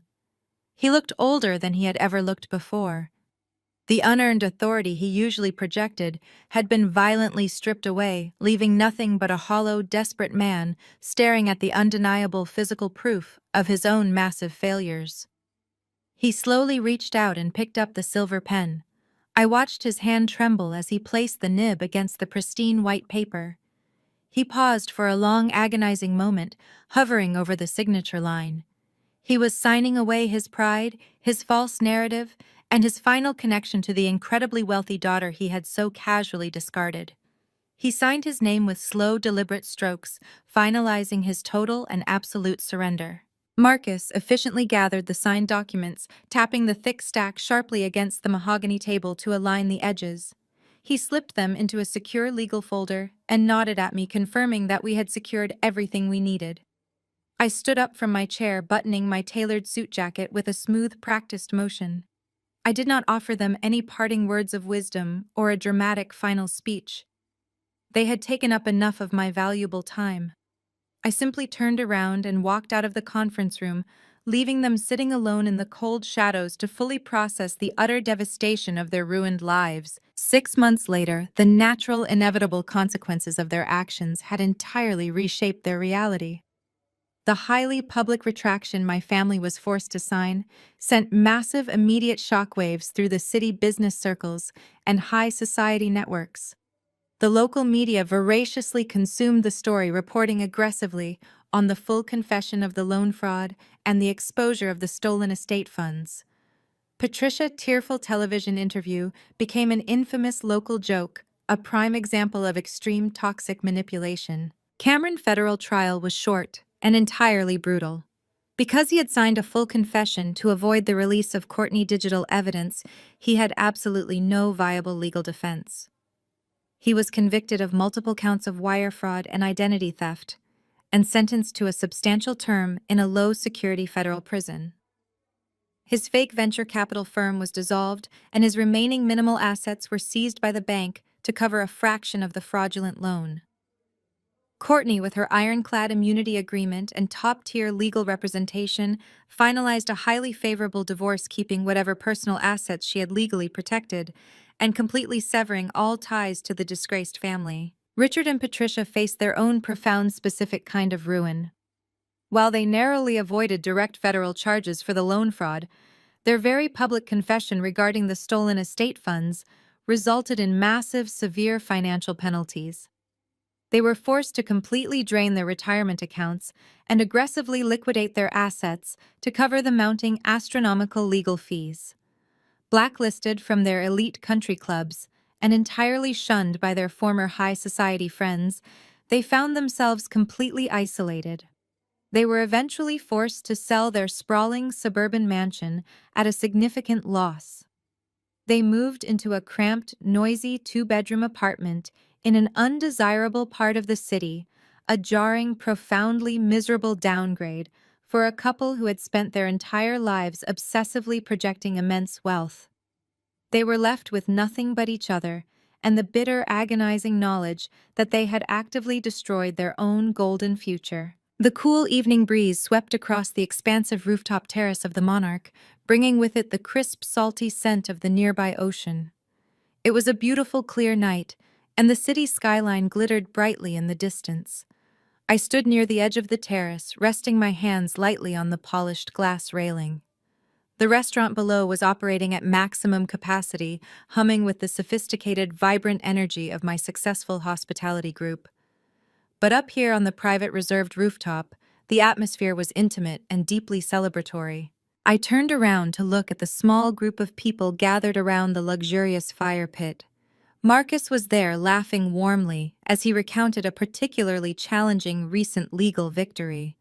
Megan, my brilliant executive assistant, was chatting animatedly with Cole, the private investigator who had proven so vital to my strategy.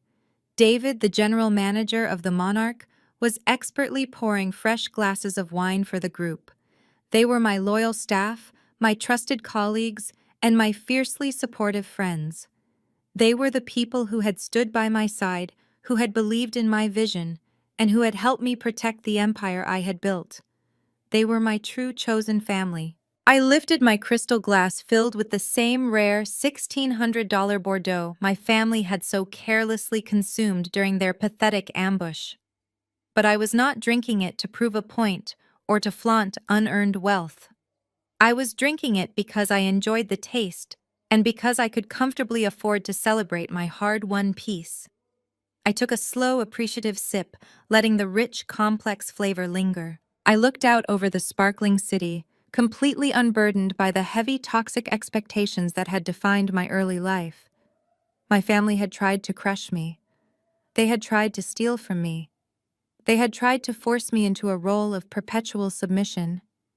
But I had systematically dismantled their power, returning their vicious cruelty with calculated, unstoppable consequences. The war was permanently, decisively over. A genuine, relaxed smile spread across my face, reaching all the way to my eyes. The ultimate revenge was never just about destroying their lies or sending my brother to prison. It was about this exact beautiful moment. It was about living a magnificent, profoundly successful life, completely and utterly free of them. The hardest, yet most liberating truth I have ever had to accept is this: shared DNA is not a license for abuse, and blood does not guarantee loyalty. For decades, I believed that if I just worked harder, shrank myself a little more, or accommodated their endless demands, I would finally earn a seat at my family's table. Instead, I learned that you cannot negotiate with toxic people who view your existence purely as a transaction. If you take anything away from my journey, Let it be the absolute power of boundaries and composure. When you are faced with manipulation, gaslighting, or outright betrayal, your greatest weapon is not your anger, it is your silence, your strategy, and your success. You do not owe your abusers an explanation, and you certainly do not owe them your hard-earned peace. True power comes from documenting the truth, securing your independence, and letting their own toxic hubris be their undoing. The best revenge is not destroying them, it is building a magnificent life completely free of their shadow. Furthermore, I learned that family is not a permanent tether if it destroys your mental or financial well-being. Family is something you choose.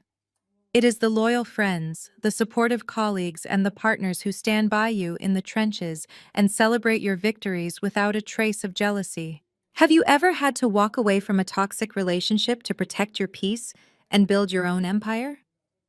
Share your story in the comments below. If my journey resonated with you, please hit like and subscribe for more stories about setting boundaries, protecting your worth, and taking back control. Remember, if you are sitting at a table where you have to shrink to fit in, it is time to stand up and build your own.